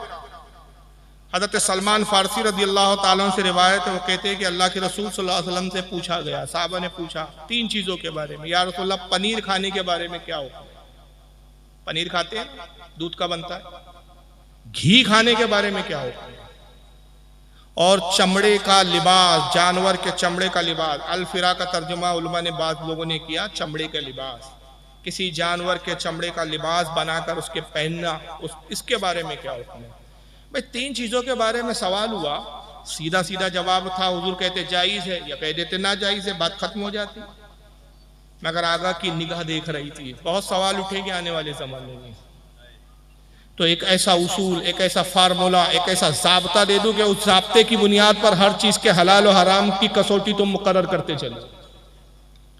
आका ने क्या जवाब दिया? ये नहीं कहा कि जायज है या नाजायज है, बल्कि फरमाया काला अल हलालो मा अहल्लल्लाहु फी किताबिही वल हरामो मा हर्रमल्लाहु फी किताबिही व मा सकता अन्हु फहुवा मिम्मा अफा अन्हु। कहा कि सुनो, मैं उसूल और ज़ाब्ता दे रहा हूँ। ज़ाब्ता ये है तुम्हारे लिए कि जो कुछ हलाल है अल्लाह ने अपनी किताब कुरान में बयान कर दिया, जो कुछ हराम है अल्लाह ने किताब में बयान कर दिया, और जिस चीज के बारे में अल्लाह रसूल खामोश हो, किताब में उसका कोई जिक्र ना हो, वो तुम्हारे लिए जायज व मुबाह है। अब हराम के लिए किताबुल्लाह दिखानी पड़ेगी, जायज के लिए इतना ही काफी कि अल्लाह रसूल ने उससे मना नहीं किया। अब जो कह रहे मिलाद बनाना नाजायज है, तो उनसे एक छोटा सा सवाल, नबी ने मना कहाँ किया? और ये जवाब में लाते अबू बकर सिद्दीक की दौरे खिलाफत 2 साल उन्होंने मिलाद नहीं मनाया, और हज़रत उमर का दौरे खिलाफत 10 साल उन्होंने मिलाद नहीं मनाया, उस्मान गनी का दौरे खिलाफत 7 साल उन्होंने मिलाद नहीं मनाया, मौला अली का दौरे खिलाफत इतने साल उन्होंने नहीं मनाया। भाई खुलफा राशिदीन ने मनाया नहीं। हम कहते हैं ना मनाना सिर्फ इस बात की दलील है कि ये सुन्नत नहीं हुआ, ना मनाना नाजायज से कैसे साबित हुआ? नाजायज के लिए मुमानियत की दलील चाहिए। बताइए 2 साल में अबू बकर ने कहा मना किया? 10 साल में हजरत उमर ने कहा मना किया? 17 साल में हजरत उस्मान गनी ने कहा मना किया? 7 साल में हजरत अली ने कहा मना किया? आप उनकी ममानियत की दलील बताइए। जब सहाबा रसूल ने मना नहीं किया तो ये मुल्ला जी क्यों मना कर रहे हैं भाई? तो आप मना करके एक नई शरीयत गढ़ रहे हैं, और नफरत यह है आपकी मिलाद बनाने वालों से, नाजायज साबित करने के लिए आपके पास कोई दलील नहीं, मगर नफरत का यह आलम। दूसरी तरफ फिर राग के मोहब्बत और इत्तेहाद की बात करो कि मौलवी इसरार अहमद कहते हैं फमन जादहु बेयदिही फहुवा मोमिन, जो मिलाद मनाने वालों से जिहाद करेगा हाथ से वो मोमिन होगा। ये तो गैरों के लिए रिवायत आई थी, आपने मुसलमानों पे फिट कर दिया। तो जिहाद किससे किया जाता है बताइए? बोलिए, मुसलमान लड़े तो उसको जिहाद कहा जाता है क्या? इख्तलाफ कहा जाता है, उसको जिहाद नहीं कहा जाता। जिहाद कुफ्फार व मुशरिकीन से होता है। तो माज़अल्लाह क्या मिलाद मनाना शिर्क है? तो पहले शिर्क साबित कीजिए। तो आप शिर्क तो क़यामत तक साबित नहीं कर सकते। तो रसूल के फरमान के मुताबिक आपका हश्र क्या हुआ? आका ने कहा पड़ोसी पर तलवार खींचेगा और उस पर शिर्क की तोहमत लगाएगा, और मुशरिक खुद होगा। और कहते हैं कि अगर जिहाद नहीं कर सकते, फमन जादहु बिलिसानिही फहुवा मोमिनुन, तो अपनी जबान से जिहाद करो, अपनी जबान से उनको बुरा भला कहो मिलाद मनाने को। और अगर जबान से भी बुरा कहने में डर लगता हो, हिम्मत ना हो, बरेलियों की तादाद ज्यादा हो, सुन्नियों की तादाद ज्यादा हो, तुम थोड़े हो, कम हो, जबान से बोलोगे तो पिट जाओगे, मार खा जाओगे, तो ऐसी सूरत में क्या करो? इसरार अहमद साहब कहते हैं फमन जादहु बिक़ल्बिही फहुवा मोमिनुन, दिल में नफरत रखो इनसे, नफरत के साथ। और अगर ये भी नहीं रख सकते तो फिर जर्रा बराबर भी आपका ईमान नहीं। हालांकि मुतालबा हमारा यह है कि मुमानियत की दलील बताइए। जायज़ के लिए काफ़ी, अल्लाह रसूल ने मना नहीं किया, जायज़ के लिए काफ़ी कि सुन्नत से टकराती नहीं है। मगर क्या किया जाए, बड़ी अजीब बात है कि मुमानियत की दलील नहीं है तो हदीसें गढ़ने पर आ जाते हैं। अब इन साहब को सुनिए, नाम है ब्रदर इमरान, और अगर मैं थोड़ा सा लाड़ में कह दूं तो बुरा ना माने कोई, मैं इनको सिस्टर इमरान कहता हूं। ये मुझे ब्रदर इमरान नहीं लगते। वजह यह है कि पर्दे में रहते, सामने आते नहीं। हैदराबाद 50 बार मैं गया हूं, अभी 2 बार, फिर अभी 4 दिन बाद फिर हैदराबाद जाना है मुझे, उसके 3 दिन बाद फिर हैदराबाद में प्रोग्राम है, 2 हैदराबाद के भी मुसलसल प्रोग्राम है। इससे पहले अभी 15 दिन पहले फिर हैदराबाद होके आया। जब भी मैं गया इनको चैलेंज किया, भैया आया हूं बात तो कर लो। कहते नहीं वो हमारी कौम हमें बिरादर इमरान बोलती है। हकीकत तो यह है कि हम सिस्टर इमरान हैं, पर्दे में रहते हैं, हम सामने नहीं आते। हमने 10 बाय 10 के दायरे महदूद कर रखे, उसी में से हम बातें उगलते रहते हैं। तकरीरों में हम शहर उगलते हैं, लेकिन जब बाहर आते हैं तो हम मोहब्बत की बात करते हैं, इत्तेहाद की बात करते हैं। फिर हम ये कहते हैं हिंदुस्तान के हालात खराब हैं, मुसलमानों में इत्तेहाद की जरूरत है। अब जरा इन साहब ने देखिए हदीस पाक सुनाई है, क्या ये हदीस आपने सुनी है? जरा कभी बताइए, सुनिए। अच्छा, क़यामत का दिन वाक़ हो गया, समझो क़यामत कायम हो गई। अब अल्लाह ताला बोले अच्छा चलो कौन कौन है मिलाद मनाए? सो हम पूरे मनाए, हम पूरे अल्लाह मनाए मनाए मनाए। तब ये जो हाथा उठाएंगे ना, मनाए मनाए मनाए मनाए बोल के, उसमें अबू बकर सिद्दीक का हाथ नहीं उठेगा, उमर रजी अल्लाह ताला अन्हु का नहीं उठेगा, उस्मान रजी अल्लाह ताला अन्हु का नहीं उठेगा, आयशा रजी अल्लाह ताला अन्हा का नहीं उठेगा, खदीजा रजी अल्लाह ताला अन्हा का नहीं उठेगा, कोई सहाबी का नहीं उठेगा, पूरे 1400 साल बाद वालों का उठेगा। अल्लाह ताला बोलेंगे अरे तुम लोग क्यों मनाए? अल्लाह हमारे नबी से मोहब्बत थी, आशिक रसूल थे, मनाए। अच्छा ऐसा, अच्छा अबू बकर तुम क्यों नहीं मनाए? क्या है कि अल्लाह माफ कर दो, बोलेंगे क्या कर रहे तुम लोग? अल्लाह पलट के बोलेगा कमबख्तों, मेरे नबी के सहाबा जो नहीं किया वो तुम क्यों किए? ये पूरी क्लिप आपने सुन ली, लेकिन मेरे ख्याल से बात एक भी पकड़ नहीं पाए आप, क्योंकि इनकी बदअकीदगी को पकड़ना ये भी एक हुनर है और ये सबको नहीं मिलता। ये अल्लाह की तौफीक जिसके साथ होती है ना, जिसको अल्लाह जिससे काम लेना चाहे उसको ये सलाहियत दे देता है। सब आलत का सदका है भाई, हमारी कोई हैसियत नहीं। आपने सुन लिया कि कुछ भी नहीं पकड़ पाए। मैं अभी एक एक लफ्ज़ पे तबसरा करूंगा तो इनकी जहालत आश्कार होंगी आप पर। यह कहते हैं कि क़यामत का दिन होगा, अल्लाह ताला फरमाएगा मिलाद कौन कौन मनाए। ये किस हदीस में आया? पहला सवाल बुखारी में है, मुस्लिम में है, तिरमिजी में है, अबू दाऊद में है, नसाई में है, इब्ने माजा में है, कौन सी किताब में? सियासता छोड़ो, दुनिया ज़खायर हदीस की किसी एक ज़ईफ से ज़ईफ किताब में भी दिखा दो कि किस हदीस में आया कि क़यामत के दिन होगा और अल्लाह पूछेगा कौन कौन मिलाद बना कर आया। किस हदीस में आया ये अल्लाह पूछेगा। आपको हिलाम हुआ? जिब्रील ने आके बताया आपको? अहले हदीस, इस तरह अहले हदीस बनते हो तुम लोग और इल्जाम हम पे लगाते हो कि हम हदीस को नहीं मानते। हम हदीस को मानते, तबीयत को नहीं मानते। तुम तबीयत को हदीस बताते हो, हम हदीस को हदीस कहते हैं। और याद रखिए हम अहले सुन्नत है, अहले हदीस नहीं। बड़ा फर्क है अहले सुन्नत और अहले हदीस होने में। सुन्नत वो जो नबी से साबित हो, हदीस तो झूठी भी हुआ करती है, हदीस तो ज़ईफ भी हुआ करती है, मगर सुन्नत जो है वो न कभी ज़ईफ होती है न कभी झूठी होती है। जो काम मेरे आका ने कर दिया वो सुन्नत है और जो आका ने कर दिया ना वो झूठा है ना वो ज़ईफ है। हदीस तो झूठी भी हो सकती है, जैसे आपका मौलवी हदीस झूठी गढ़ रहा है और गढ़ने का भी तरीका नहीं है। पहले के जो गढ़ने वाले थे तो वो भी ऐसे ही गढ़ते थे कि मुहद्दिसीन को भी चकरा जाते थे। मुहद्दिसीन को भी बड़ी मेहनत लगती थी पता करने में कि हदीस सही है क्या नहीं है।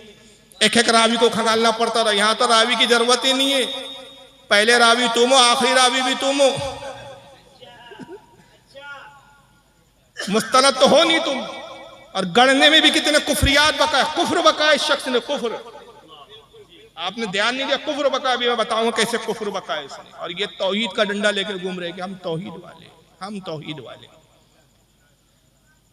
ये तौहीद वाले नहीं है, खुदा की कसम। मैं तो ये भी चैलेंज करता हूं इनको कि सिर्फ तौहीद शिर्क पर मौजू रखकर मुनाजरा कर लो। खुदा की कसम उस मुनाजरे में तुम्हें अगर मुशरिक साबित ना कर दो तो तकरीर करना छोड़ दो,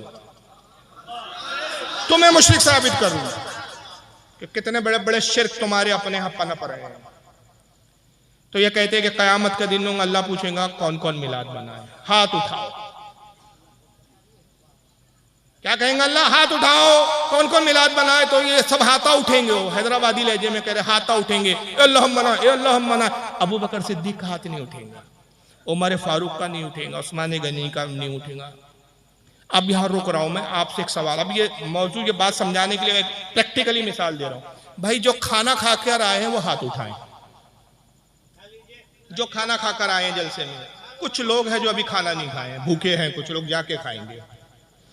अंदाजा हुआ कि मजमे में कितने लोग खाकर आए हैं खाना। अच्छा, अब जो गोश्त खाकर आए हैं वो हाथ उठाएं।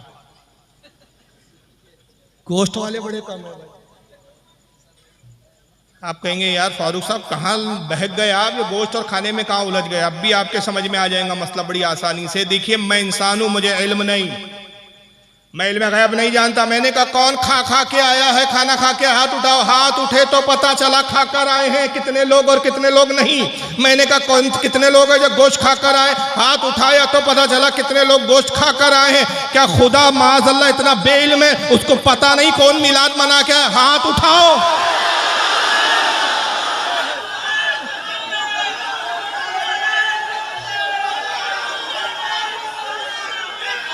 ये तौहीद है तुम्हारी,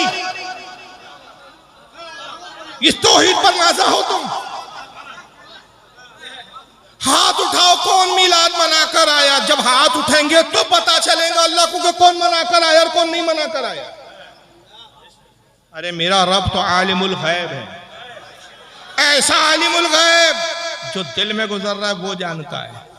आपके दिल में क्या मैं नहीं जानता, मेरे दिल में क्या चल रहा है आप नहीं जानते, वो सबके दिलों के हाल जानता है। अरे ये अभी के हाल को जानना कमाल नहीं है। मेरे रब की शान ये है 20 साल बाद 30 साल बाद, अल्लाह जाने मेरी जिंदगी कब तक है, आपकी जिंदगी कब तक है, 20 साल या 30 साल बाद मैं कहाँ होऊंगा, आप कहाँ होंगे, हमें और आपको नहीं मालूम, रब को ये भी मालूम कहाँ होंगे, कहाँ बैठेंगे, और उस वक्त दिल में क्या ख्याल गुजर रहा होगा उससे भी मेरा रब वाकिफ है। इतना बाखबर रब है वो। ये है हमारी तौहीद, ये है तुम्हारी तौहीद। हाथा उठाओ कौन कौन मिलाद मना कर आए, तो सारे बरेलवी सुन्नियों के हाथ उठेगा अल्लाहुम्मा। अबू बकर का नहीं उठेगा तो अल्लाह को तब पता चलेगा अच्छा अबू बकर ने नहीं मनाया था, उमर ने नहीं मनाया था, उस्मान गनी ने नहीं मनाया था रज़ियल्लाहु ताला। तो अल्लाह कहेगा कि जो मेरे नबी के साहबा ने काम नहीं किया, कम बख्तो वो तुमने क्यों किया। ये अल्लाह की लैंग्वेज बता रहे, कम बख्तो। तो अल्लाह पलट कर बोलेगा। जुमले याद है कि एक बार सुनाऊं वीडियो, याद है? अल्लाह पलट कर बोलेगा कम वक्तो, अरे जाहिल मुतलक, अल्लाह के लिए ना सिमते है, ना हुदूद है, ना जहत है, ना मगरिब है, ना मशरिक है। वो सिमतों से पाक, हुदूदों से पाक, लिमिट से पाक, हदों से पाक। वो लामुतनाही, जिस्म से पाक, मादों से पाक।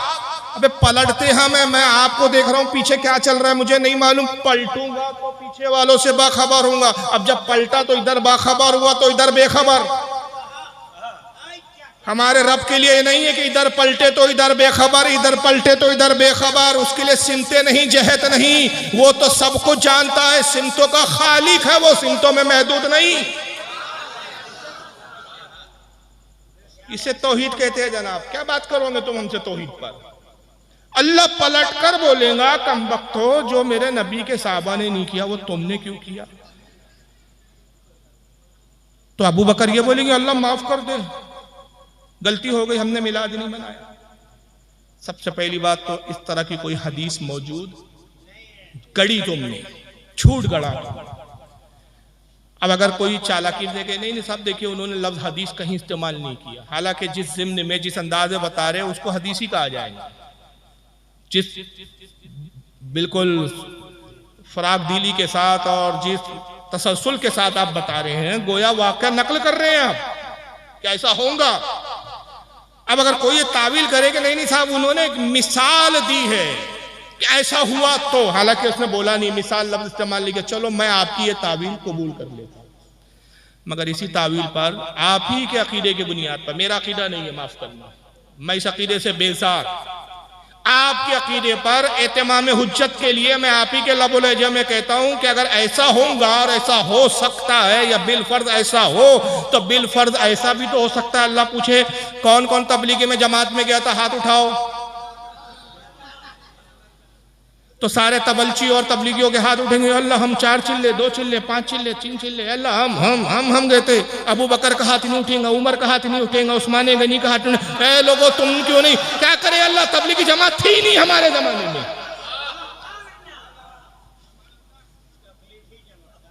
अच्छा कौन कौन बुखारी पढ़कर आया, हाथ उठाओ। सारे अहले हदीसों के हाथ उठाएंगे, अल्लाह बुखारी हमने पढ़ी, बुखारी बुखारी बुखारी। अबू बकर का हाथ नहीं उठेगा, उस्मान गनी का हाथ नहीं उठेगा, हजरत उमर का, हजरत अली का, किसी का हाथ नहीं उठेगा साहबा में। क्यों, तुमने क्यों नहीं हाथ डाला। क्या करे अल्लाह, हमारे जमाने बुखारी थी नहीं, हम तो बगैर बुखारी के अमल करते। तो ये इस तरह की बकवासात से ये मिलाद को नाजायज और हराम करार देने पे तुले हुए।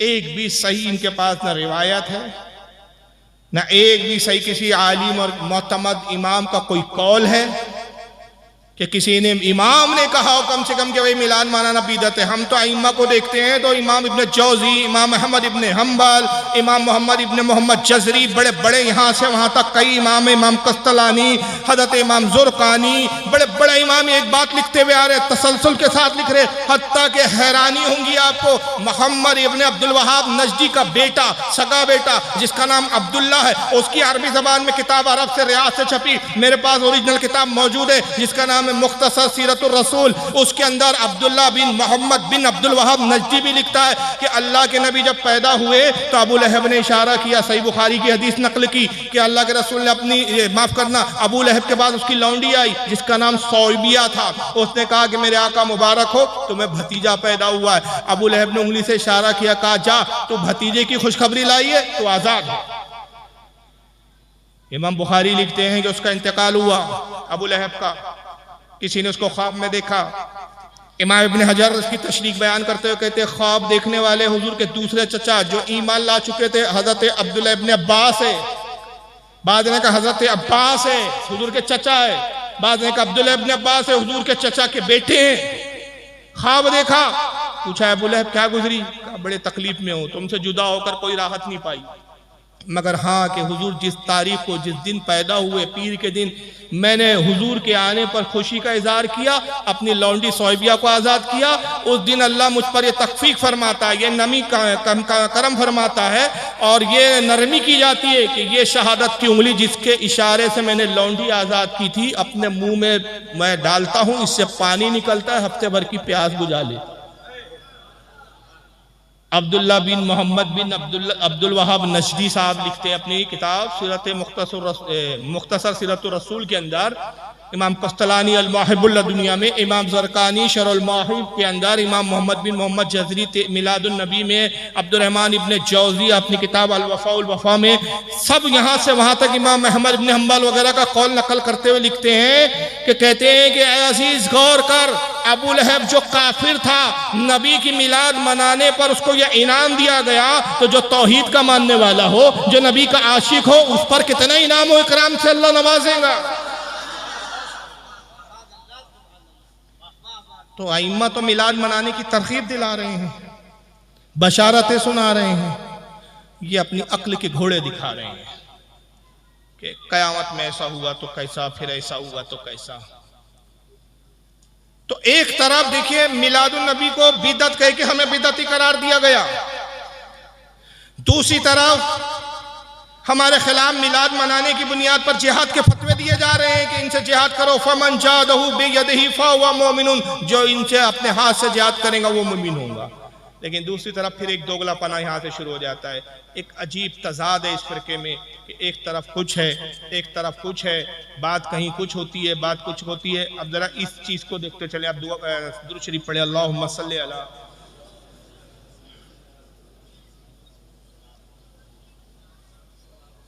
जरा सुनिए इंसाफ को।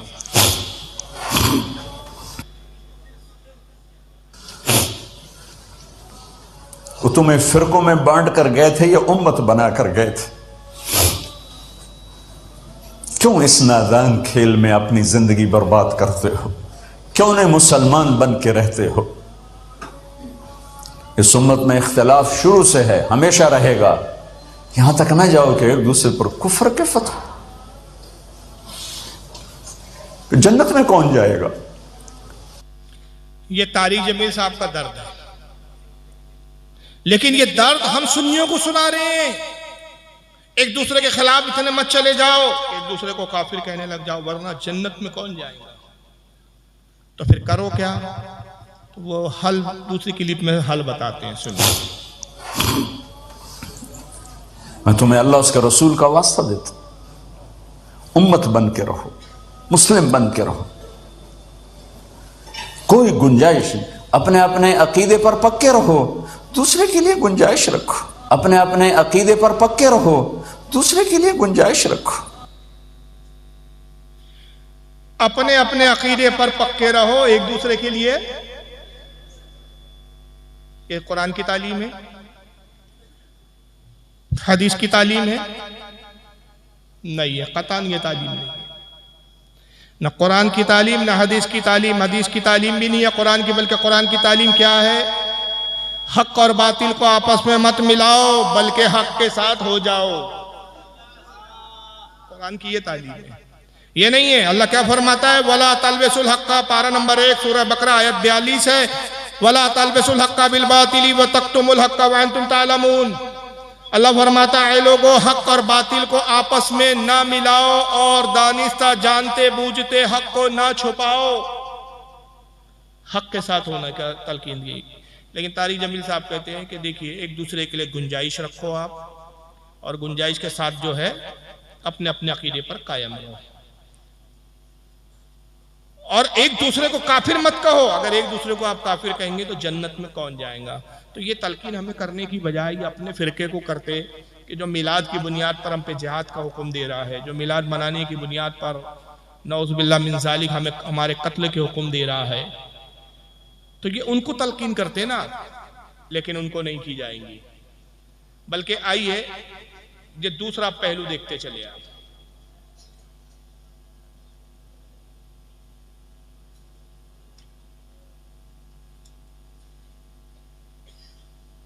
इनकी सुनिए जरा। अल्लाह के नबी मर गए, अल्लाह के नबी मर गए, कब्र अल्लाह के नबी बोलो।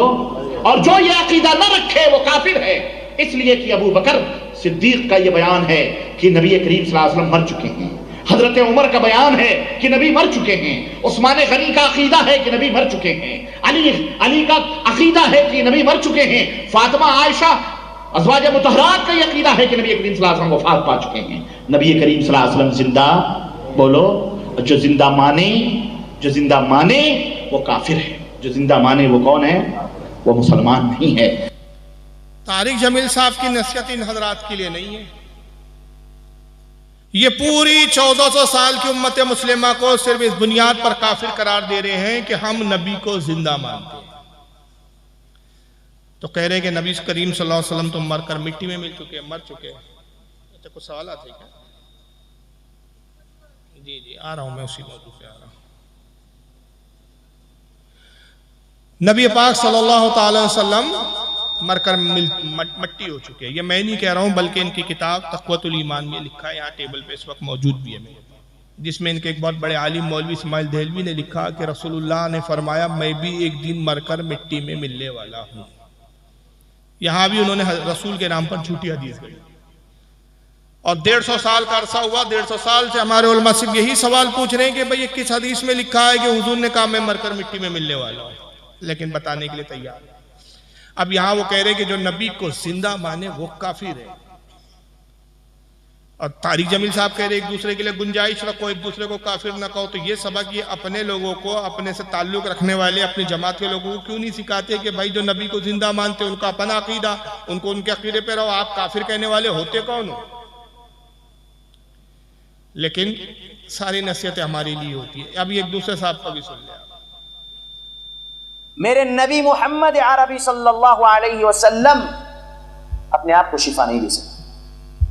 नबी सल्लल्लाहु अलैहि वसल्लम के बारे में मैं ये कहूंगा आपके सामने कि नबी मोहम्मद सल्लल्लाहु अलैहि वसल्लम, रसूल मोहम्मद सल्लल्लाहु अलैहि वसल्लम, उनकी कब्र मुबारक में जिंदा नहीं है। जब हमारे नबी मोहम्मद सल्लल्लाहु अलैहि वसल्लम उनकी कब्र मुबारक में जिंदा नहीं है, तो फिर दूसरे उम्मती जिंदा है, फिर कैसे जिंदा हो सकते? नहीं है। अब ये फसीउद्दीन हैदराबादी है, ये भी अहले हदीस जमात से ताल्लुक रखते हैं। ये कहते हैं मैं नबी करीम सल्लल्लाहु अलैहि वसल्लम के बारे में कहूंगा कि मोहम्मद सल्लल्लाहु अलैहि वसल्लम अपने आप को भी शिफा नहीं दे सकते। शिफा नहीं दे सकते मतलब अपने आप को भी फायदा नहीं पहुंचा सकते। नबी इतने मजबूर और बेबस है कि अपने आप को जब फायदा नहीं दे सकते तो आपको और हमें क्या फायदा देगा? मुझे बताओ ये रसूलुल्लाह की तौहीन है या नहीं? क्या नबी पाक वाकई इतने मजबूर हैं?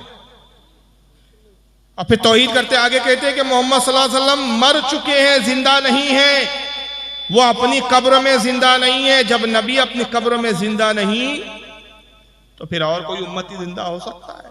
कैसे हो सकता है? कोई उम्मती जिंदा नहीं। यानी आप तो औलिया के बारे में भी अकीदा रखते हैं कि अंबिया इकराम अपनी कब्रों में जिंदा है, औलिया इकराम अपनी कब्रों में जिंदा है, लेकिन इनका अकीदा यह है कि नहीं साहब, ऐसा मानना ही गलत है और जो माने वो काफिर है।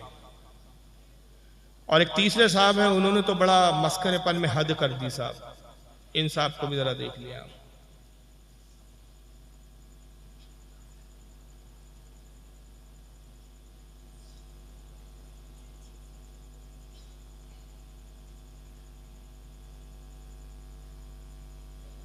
तुम उसको पुकार, अरे साहब मर गया मत कहना, तौहीन हो जाएगी। पर्दा कर गए, ये बड़ी अच्छी इस्तिलाह निकाली हमारे भाइयों ने, पर्दा कर गए। अरे पर्दा किसको कहते हैं? वो इस दुनिया से गुजर गए। अरे अल्लाह के बंदे, उसी को तो हम मौत कहते हैं। नहीं नहीं, मरे नहीं है, पर्दा कर गए। पर्दे का माना क्या हुआ? पर्दे का माना यह हुआ कि वो जिंदा है लेकिन हमारी आंखों से ओझल हो गए। हमारी आंखें इस दुनिया में देख रही हैं, हमारी आंखों से ओझल हो गए का मतलब इस दुनिया से ओझल हो गए। हाँ, इस दुनिया से ओझल हो गए। अरे उसी को तो हम कहते हैं वो दूसरी दुनिया में चले गए। नहीं नहीं नहीं, वो इस दुनिया में ओझल नहीं, पर्दा कर गए। तुम कितना ही अच्छा लक़ब ले लो, पर्दा कर गए। जिंदा हैं, बाहयात हैं, पर्दा कर गए, विसाल कर गए, वफात कर गए, कुछ भी कहो, उनको जिंदा साबित करने के लिए कितने ही अच्छे अलकाब से तुम पुकार लो, लेकिन हकीकत यह है कि जनाबे मोहम्मदुर रसूलुल्लाह इस दुनिया में मौजूद नहीं है। अगर है तो मुझे बताओ, अहले हदीस का ये गुनाहगार बंदा मोहम्मदुर रसूलुल्लाह से मिलने के लिए जाएगा, मुझे एड्रेस दो, मुझे पता बताओ कि जिंदा है तो कहाँ है, किस जगह है, कहाँ मिलेंगे, मैं जाऊंगा। मैं उनको अपने घर पे बुला के अपना गुलाम नहीं बनाऊंगा कि जब चाहो अपने घर पे बुला लो, जब चाहो 2 बजे बुला लो, मर्जी चाहे तो 12 बजे बुला लो, मर्जी चाहे तो 10 बजे बुला लो। हम उनको अपने घर पे बुलाना गवारा नहीं करेंगे। मेरा घर इस लायक नहीं कि हम आका को बुलाएं। हम उनको अपने घर पे बुलाना गवारा नहीं करेंगे। मेरा घर इस लायक नहीं कि हम आका को बुलाएं। हमें बताओ कि मेरा नबी कहां है, किस जगह है।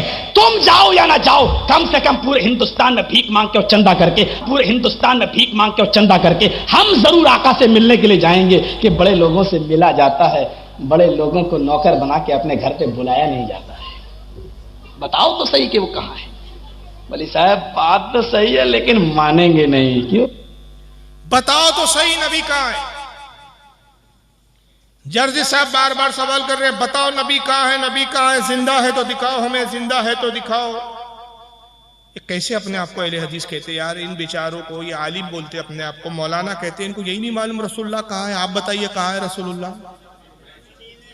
मदीना मुनव्वरा में है। और किस शान के साथ है मेरे आका? आका खुद फरमाते हैं कि मैं अपनी कब्र में हूं और अल्लाह ने ये इख्तियार दिया कि सहाबा के साथ जहां चाहे वहां सैर फरमाए। इसको इमाम स्यूती ने लिखा शरह सुदूर के अंदर कि आका को ये इख्तियार दिया गया है कि जहां चाहे वहां आप तशरीफ ले जाए। लेकिन ये बार बार कह रहे हैं मुझे दिखाओ कहां गए, कहां गए, कहां गए, कहां है, पता बताओ, पता बताओ। अच्छा पता बताओ, तुम जाओ या ना जाओ, मैं भीख मांग के चंदा करके मैं अपने आका से मिलने जाऊंगा। यानी वहां भी ये भीख मंगा भीख ही मांगेगा उसको। और सुन्नियों का इश्क तो ये कहता है कि आका है पता चल जाए, आका तशरीफ लाए पता चल जाए, हम तो अपना घर बार सब कुछ बेचकर आका से मिलने चले जाए। इसलिए कि सब कुछ आका पे कुर्बान। हुजूर की जियारत करना जन्नत की जमानत, हुजूर के दीदार पे सब कुछ कुर्बान। लेकिन इन मौलवी जी का हाल ये है कि ये उस वक्त रसूल से मिलने की फिक्र कम होंगी, इनको चंदा मांगने की फिक्र में लग जाएंगे, चंदा मांगेंगे, क्योंकि सारी जिंदगी सऊदीया का चंदा मांगने में गुजर रही है। लेकिन ये सारी जो मजाक हो रहा है, ये नबी की तौहीन हो रही है, नबी का मजाक उड़ा रहे हैं, ये अकीदे का मजाक। भाई अकीदे की बात है, संजीदगी से बात कीजिए, दलील से बात कीजिए, कोई हदीस पेश कीजिए। चैलेंज है इन वहाबियों को, कयामत तक का चैलेंज है कि एक हदीस ऐसी दिखा दो कि आका ने कहा हो कि अंबिया अपनी कब्र में मर गए, खत्म हो गए, मिट गए, फना हो गए। माज़अल्लाह, ये हदीसें तो हमें नहीं मिलती। बल्कि हमें क्या हदीस से मिलती है, हद तवातुर तक की हदीस पहुंची हुई है। इमाम बहकी ने इस पर एक मुस्तकिल रिसाला लिखा जिसका नाम है हयातुल अंबिया। इमाम स्यूती ने इस मौजू पर रिसाला लिखा। बड़े बड़े इमामों ने किताब लिखी है। और ये मुतवातिर हदीस, मुस्तनद हदीस, इत्तेफाक और इजमा इस हदीस पर कि आका सल्लल्लाहु अलैहि वसल्लम इरशाद फरमाते अल अंबिया अहयाउन फी कुबूरिहिम युसल्लून, अंबिया जिंदा होते हैं और अपनी कब्र में नमाज पढ़ते हैं। एक दूसरे मकाम पे आका सल्लल्लाहु अलैहि वसल्लम इरशाद फरमाते हैं, सही मुस्लिम की हदीस, चलो अब सियासित्ता की सुन लो, बहुत सियासित्ता का भूत रहता है तुम पे सवार। सही मुस्लिम की हदीस है, किताबुस सलाह के अंदर ये हदीस आती है। अल्लाह के नबी फरमाते मररतु अला कब्र मूसा वहुवा काइमुन युसल्ली, मैं शबे मेराज मूसा की कब्र पर आया, देखा मूसा अपनी कब्र में खड़े हैं और नमाज पढ़ रहे हैं। नमाज कैसे पढ़ रहे हैं? खड़े होकर। लेकिन इस पर मैं तशरीह बाद में करूंगा। देखिए इस पर भी गैर मुकल्लिद मौलवी लोग कैसे कैसे अटकलें लगाते हैं। जरा एक मौलवी साहब को इस ताल्लुक से आप सुनते चले। ये नहीं लाए इन्होंने फलसफा। आज की नशिस्त में हमारा सबसे पहला सवाल शेख से है कि क्या अंबिया अलैहिमुस्सलातु वस्सलाम अपने कब्रों में जिंदा हैं और वो नमाज पढ़ते हैं?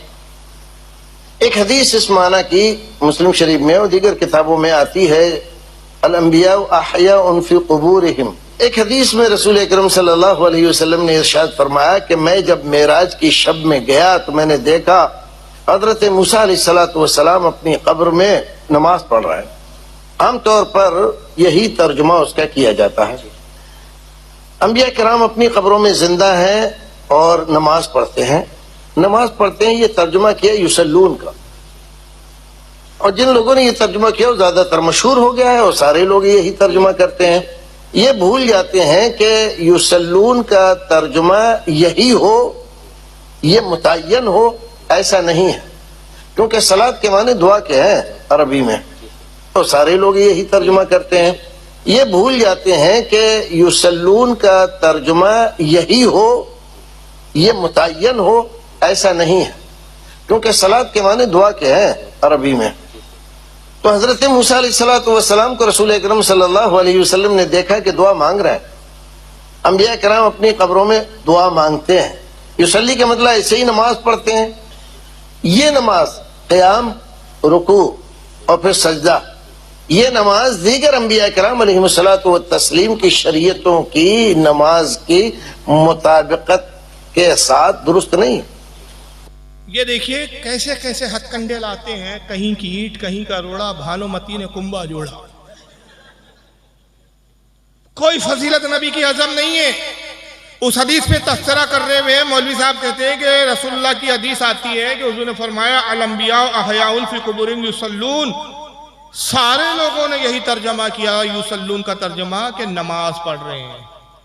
ये जुमले उनके काबिल गौर है। सारे लोगों ने, एक दो ने नहीं बल्कि सबने क्या किया है, सारे लोगों ने युसल्लून का तर्जुमा, सल्ला से बना ये लब, युसल्लून का तर्जुमा नमाज किया। मगर वो भूल जाते हैं कि सलात के मायने, सल्लून के मायने दुआ के भी आते हैं। तो नमाज नहीं पढ़ रहे थे बल्कि वो कब्र में लेटे लेटे दुआ कर रहे थे। ये लाए दूर की कौड़ी मौलवी जी ने। मगर ये मौलवी जी भूल गए कि मूसा अलैहिस्सलाम की हदीस में हुजूर ने एक जुमला इस्तेमाल फरमाया, कायमुन, खड़े थे। कायमुन के मायने होते खड़ा होना, तो खड़े मुर्दे नहीं होते, जिंदा होते हैं। कायमुन का तर्जुमा भूल गए। और दूसरा यह कि जब सारे लोगों ने युसल्लून का तर्जुमा नमाज किया तो मुल्ला जी आप अपनी 1.5 ईंट की मस्जिद अलग क्यों बना रहे हैं? फिर आका सल्लल्लाहु अलैहि वसल्लम ने भी उससे मुराद नमाज ही ली, इसलिए कायमुन का लफ्ज़ इस्तेमाल किया। तो क्या माज़अल्लाह तुम्हारे अकीदे के मुताबिक नबी भी इसका तर्जमा नहीं समझ सके? तुम ज्यादा समझदार पैदा हो गए 14 साल के बाद, जबकि हुजूर कह रहे हैं कि मैंने मूसा को नमाज पढ़ते हुए देखा। और अगर इस तरह के मायने मुराद लेने शुरू कर दी जाए ना ऐसे अकल के घोड़े, तो बड़ा प्रॉब्लम हो जाएगा। क्योंकि युसल्लून का तर्जुमा दुआ ही नहीं मौलवी साहब, एक और होता है सलात का तर्जमा, और भी होते। एक होता है टेढ़ी कमची को सीधा करना, एक होता है कमर पे हाथ रख के रक्स करना, ये भी होता है। तो कल तुम्हारी तरह एक अक्लमंद आएगा और नमाज का वक्त हुआ तो उसने कमची लिया और सीधी करने बैठ गया, और उससे कहा जाएगा भाई नमाज का वक्त हो गया, नमाज के लिए चलिए, तो कहेंगे छोड़िए जनाब, अरबी लुगात उठा के देखिए, कुरान में जो जगह जगह आया ना वाक़िमुस्सलाह, कायम करो नमाज, तो नमाज से मुराद ये नमाज नहीं है जो आप और मौलवी लोग पढ़ते हैं, नमाज के मायने कमची को सीधा करना है। मैं वही कर रहा हूं। एक साहब उठेंगे नमाज के वक्त 5 वक्त उठेंगे, कमर पे हाथ रखेंगे और गोल गोल घूम के रक्स करना शुरू कर देंगे। क्यों भाई, क्या हो रहा है? भाई कुरान में आया वाक़िमुस्सलाह, कायम करो नमाज, सलात के मायने कमर पे हाथ रख के रक्स करना है, वही कर रहा हूं मैं। सवाल ये होता है मौलवी जी ये मनमाइनी मायने नहीं लिए जाएंगे? नबी और सहाबा ने जो मायने मुराद लिए और जिस पर अमल करके बता दिया वही मायने मुराद दिए जाएंगे। आका ने यह फरमाया कि मैं मूसा की कब्र पर आया और मैंने देखा मूसा खड़े हैं और युसल्लून, तो वहां सारे मुफस्सिरीन मुहद्दिसीन सब ने नमाजी तर्जमा किया, तो सारे मुहद्दिसीन अरबी नहीं समझते थे, आप ज्यादा अरबी समझने लगे। तो देखिए ये किस तरह अक्ल के घोड़े दौड़ाते हैं और किस तरह से अक्ल के फंडे लाते हैं। बहरहाल जर्जिस साहब की जो बात चल रही थी, मैंने बीच में ये ला दिया कि सल्लून का जो तर्जुमा है इन लोगों ने कैसा फेरने की कोशिश की, मगर सबसे ज्यादा बदतरीन आदमी तो इसमें जर्जिस है। उसने कहा नबी पाक सल्लल्लाहु अलैहि वसल्लम अगर जिंदा है तो कहां है, मुझे दिखाओ, मैं जाऊंगा, भीख मांग के जाऊंगा, पता बताओ मुझे। यानी इनका कहने का मतलब यह है कि अगर जिंदा है तो दिखाओ। तो कल जर्जिस के पास कोई गैर मुस्लिम आया और कहे कि मौलवी जर्जिस साहब तुम्हारा खुदा जिंदा है क्या मुर्दा है? तो खुदा क्या है बोलो भाई? जिंदा है, आयतुल कुर्सी में फरमाया हय्युन, वो जिंदा है, अल्लाहु ला इलाहा इल्ला हुवा अल हय्युल कय्यूम।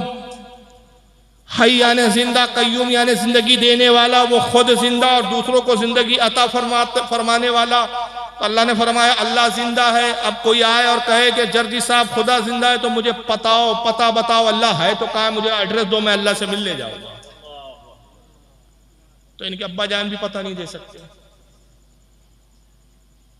दे सकता है कोई? कुरान के अंदर आया कि भाई शबे बारात के दिन रहमत के फरिश्ते आसमान दुनिया से जमीन पर नुज़ूल करते, तनज़्ज़लुल मलाइका, और ये वो रात है जिसमें फरिश्ते नाजिल होते हैं। किसी शबे बारात में, ये शबे कद्र में, माफ कीजिएगा, शबे बारात शबे कद्र, किसी शबे कद्र में आपको फरिश्ते दिखे कभी? आप कोई इनके जैसा अकीदा रखने वाला बदअकीदा आ जा कहे कि भाई कुरान में तो है कि इस रात में फरिश्ते आते, हमें फरिश्ते दिखाओ, बताओ कहां है फरिश्ते, एड्रेस दो, हम मिलने जाएंगे। तो फरिश्तों का एड्रेस इनके अब्बा भी नहीं दे सकते। और कोई जज्बाती आदमी जाए और जर्जिस का गला दबाना शुरू कर दे, और जर्जी जब छटपटाए, चीखे चिल्लाए कि भाई मुझे मत मारो, मैं मर जाऊंगा, तो जवाब में कहने वाला कहेगा जनाब आप मर कैसे सकते हैं, रूह कब्ज करने के लिए मलकुल मौत मुकर्रर है, मलकुल मौत तो हमें नजर आ नहीं रहे है, तो दिखाओ कहां। तो इनका डी एंड हो जाएगा, लेकिन मलकुल मौत आखिरी तक नजर नहीं आएंगे। लेकिन जर्जी साहब की सारी भागदौड़ इस बात की थी कि देखो नबी मर चुके हैं, जिंदा नहीं है, अब तुम नबी के लिए कितने ही अच्छे अल्फाज इस्तेमाल करो, तुमको पर्दा कर गए, मतलब यही हुआ कि मर गए। तुम कहोगे नबी पाक सल्लल्लाहु अलैहि वसल्लम हमारी आंखों से उजल हो गए, मतलब यह है कि इस दुनिया में मौजूद नहीं है। तुम कितना ही अच्छा लक़ब ला लो, कितना ही अच्छा लक़ब इस्तेमाल कर लो, हकीकत यह है कि तुम मोहम्मद सल्लल्लाहु अलैहि वसल्लम को जिंदा साबित नहीं कर सकते। जिंदा है तो कहां है, दिखाओ। यानी जर्जी साहब का कहना है कि हकीकत को तस्लीम करो, हकीकत यह है कि मर चुके हैं। तो एक हकीकत जर्जी साहब की मैं भी बता देता हूं, जर्जी साहब और उनकी जमात के लोग इसको कबूल कर। और कुरान से हकीकत, कुरान इंसान की तख्लीक के बारे में कहता है कि ऐ इंसान हमने तुझे गंदे नुत्फे से पैदा किया। सूरह यासीन में फरमाया, आयत का मफहूम है, नुत्फा किसको कहते हैं? गंदा पानी जो मर्द से खारिज होता है, औरत के रहम में जाता है, उससे बच्चा बनता है। इतना गंदा पानी कपड़े पे लग जाए तो कपड़े नापाक, जिस्म से खारिज हो जाए, गुस्ल फर्ज, जब तक गुस्ल ना करे ना नमाज पढ़ सकता है, ना कुरान छू सकता है, ना कुरान पढ़ सकता है। गंदा पानी, गंदे पानी से इंसान की तख्लीक हुई, तो जर्जिस साहब की भी तख्लीक किस चीज से हुई? गंदे पानी से, गंदे नुत्फे से। तो हकीकत तो यह है कि जर्जिस साहब भी गंदा नुत्फा है। तो जब जलसा गाह में आए तो मैं आया तो हमारे अलाउंसर साहब हलचल साहब तो कह रहे थे उलमा अहले सुन्नत, आलिम अहले सुन्नत, मुनाज़िर सुन्नत, ये इनका एहतराम था, इनका अदब था, इनकी मोहब्बत थी, मगर इनके मुकर्रिर मौलवी को चाहिए, इनके नाज़िम जलसा को चाहिए हकीकत कबूल करे। जर्जी जब जलसे में आए तो कहे हजरात लीजिए गंदा नुस्खा तशरीफ ला रहे हैं, गंदा पानी आ रहे हैं, अब आपके सामने गंदा नुस्खा खिताब फरमाएंगे। अरे भाई ये मौलाना को गंदा नुस्खा क्यों कह रहे हो? अरे भाई इनको अल्लामा कहो, मौलाना कहो, हफजुल्लाह कहो, दामद बरकातुहुल आलिया कहो, मददिल्लाह वाली कहो, हुजूर कहो, किबला कहो, काबा कहो, कुछ भी कहो, हकीकत तो ये है तो गंदा ही नुस्खा। लेकिन ये अपने मौलवी के लिए ये चीज को कबूल नहीं करे। जो चीज ये अपने मौलवियों के लिए कबूल नहीं करते नौज़ बिल्लाह, ये रसूलुल्लाह के लिए बेधड़क बोल देते हैं। हमारा अकीदा यह है कि रसूलुल्लाह वादे इलाही के तहत एक आन के लिए मौत से दो चार हुए, आपकी हयात वैसी है दुनियावी हिस्सी मानी। वादे इलाही था कुल्लो नफ्सिन ज़ाइक़तुल मौत, हर नफ्स को, हर जानदार को मौत का मजा चखना है। इस वादे को पूरा किया गया। एक आन के लिए आका को मौत आई, रूह आपके जिस्म अथर में लौटा दी गई, आप अपनी रूह और जिस्म के साथ जिंदा सलामत। हम नहीं कहते, नाम इनका अहले हदीस है, हदीस ये नहीं पढ़ते, अकल के घोड़े ये दौड़ाते। इन मौलवी साहब को भी सुन लीजिए, इनका नाम भी बड़ा अजीब है। नाम नहीं सुनोगे तो आप जावेद अहमद घामडी, हाँ मैं मजाक नहीं उड़ा रहा हूं, घामडी ज नाम है इनका। ये देखिए अकल का घोड़ा कैसे दौड़ा रहे हैं ये। और ये उस्ताद है मिर्जा अली साहब के, मिर्जा अली जी इंजीनियर को जानते होंगे बहुत सारे लोग, उसकी भी कुछ क्लिप दिखाऊंगा मैं भी, कितने अकलमंद साहब है। गामडी साहब को सुनो। मरने के बाद जिंदगी सिर्फ आखिरत, मरने के बाद जिंदगी सिर्फ आखिरत की है कहते हैं, और मुसलमानों में एक गिरोह बुजुर्गान दीन और औलिया की हयात का कायल है। क्या तमाम अपनी अंबिया अपनी कबूर में जिंदा है? ये मेरी नाकिस अकल ही का कसूर है कि ये बात कभी मेरी आज तक समझ में नहीं आई कि जो लोग ये मानते हैं वो अंबिया अलैहिमुस्सलाम के बारे में क्या तस्वुर रखते हैं। यानी 3-4 फुट की कब्र में एक आदमी को जिंदा रखा गया, यानी 3-4 फुट की कब्र में एक आदमी को जिंदा रखा गया। ये कोई नेमत है, कोई शरफ है, कोई एजाज है, क्या चीज है? अंबिया अलैहिस्सलाम अपनी कबूर में जिंदा है। अगर आप वो बात कहें जो कुरान ने कही है कि अल्लाह ताला के साले बंदों को अल्लाह ने ये बशारत दी है, यानी जिनका मामला बिल्कुल साफ है और जाहिर है कि उनमें अंबिया उनके सरखैल हैं, कि उनके लिए बरज़ख में जहां अल्लाह ताला ने इंसानी शख्सियात को रखा हुआ है वहां एक नौइयत की जिंदगी शुरू हो जाती है। वो जिंदगी कोई जिस्मानी जिंदगी नहीं होती, और उसमें अल्लाह ताला अपनी नेमतें इनायतें करते हैं जिस तरह के वो असल शख्सियात के साथ मामला करते हैं। तो बड़ी माकूल बात है। ये कोई एजाज है कहते मैं समझ नहीं पा रहा हूँ। लोग कहते हैं रसूलुल्लाह अपनी कब्र में जिंदा है, 4 फीट की जमीन में कोई आदमी और जिंदा ही है, ये समझ में आती है बात? 4 फीट की जमीन में कैसे कोई जिंदा हो सकता है? ये कोई एजाज है, कोई नेमत है, कोई खूबी है रसूलुल्लाह की? देखिए गुमराह कैसे किया जाता है। आदमी भी सोचे हाँ बात तो सही है यार, रसूल जिंदा और 4 फीट की जमीन में होती है कितनी कब्र? 4 फीट भी ज्यादा बोल दिया भाई, चौड़ान में 4 फीट भी नहीं होती हो, बहुत हो गया। मेरे ख्याल से 2.5 फीट 3 फीट होती है। लंबान में कद के बराबर होती है, जैसी मुर्दे की जैसे मैयत की हाइट होती है उस हिसाब से कब्र खोदती जाती है हमारे यहाँ। तो ये अक्ल की बातें दौड़ाते हैं, फिर नाम इनका अहले हदीस होता है। हम हदीसों पे चलते हैं भाई, धोखा कैसे देते हैं, हम अहले हदीस है। 4 फीट की कब्र में नबी जिंदा है, ये कोई अक्ल में आती है? कोई नबी के लिए एजाज है, खूबी है, नेमत है? आप वो बात कहें जो अक्ल में आए। भाई हुजूर जिंदगी जो है बरज़खी जिंदगी है, बरज़ख में है आप, जहाँ जिस्म की जिंदगी नहीं है। मौलवी साहब हर आम आदमी भी बरज़ख में जिंदा है और नबी भी वहां बरज़ख में है, तो फिर हुजूर की खुसूसियात क्या हो? और इन्होंने जनाब ने ये कब्र की 4 फीट को देखा, वो हदीस ना देखी जिसमें आका कहते हैं कि बंदा मोमिन को जब कब्र में रखा जाता है उसकी निगाह तक कब्र उसके लिए वसी कर दी जाती है। ये बंदा मोमिन की बात है, और हमारे आका के लिए फिर कितनी वसी। अरे जन्नत है हुजूर की कब्र। आका खुद फरमाते हैं कि मेरी कब्र और मेरे मिंबर के दरमियान का हिस्सा जन्नत है। हुजूर की कब्र मुबारक खुद जन्नत है, और जन्नत की कोई हद व शुमार नहीं है, जन्नत की लिमिट ही नहीं मालूम किसी को। हुजूर कह रहे मेरी कब्र खुद जन्नत के टुकड़ों में से एक टुकड़ा है। तो ये अक्ल के घोड़े देखिए कहाँ का ले आते हैं, जबकि सही हदीस मौजूद है, हद तवातुर तक पहुंची हुई है आइए जरा ये हदीस देख लीजिए आप। ये सुनान इब्न माजा की हदीस है और इस पर मैं इस रिवायत की तशरीह में जो एक इमाम का कौल सुनाऊंगा तो आपकी रूह खुश हो जाएंगी। सुनान इब्न माजा किताबुल जनाइज हदीस नंबर 1637। अन अबी दरदा रज़ियल्लाहु तआला अन्हु क़ाला क़ाला रसूलुल्लाहि सल्लल्लाहु अलैहि वसल्लम। हज़रत अबू दरदा रज़ियल्लाहु तआला अन्हु से रिवायत है, कहते हैं कि अल्लाह के रसूल सल्लल्लाहु अलैहि वसल्लम ने इरशाद फरमाया अक्सरुस सलात अलैया यौमुल जुमा।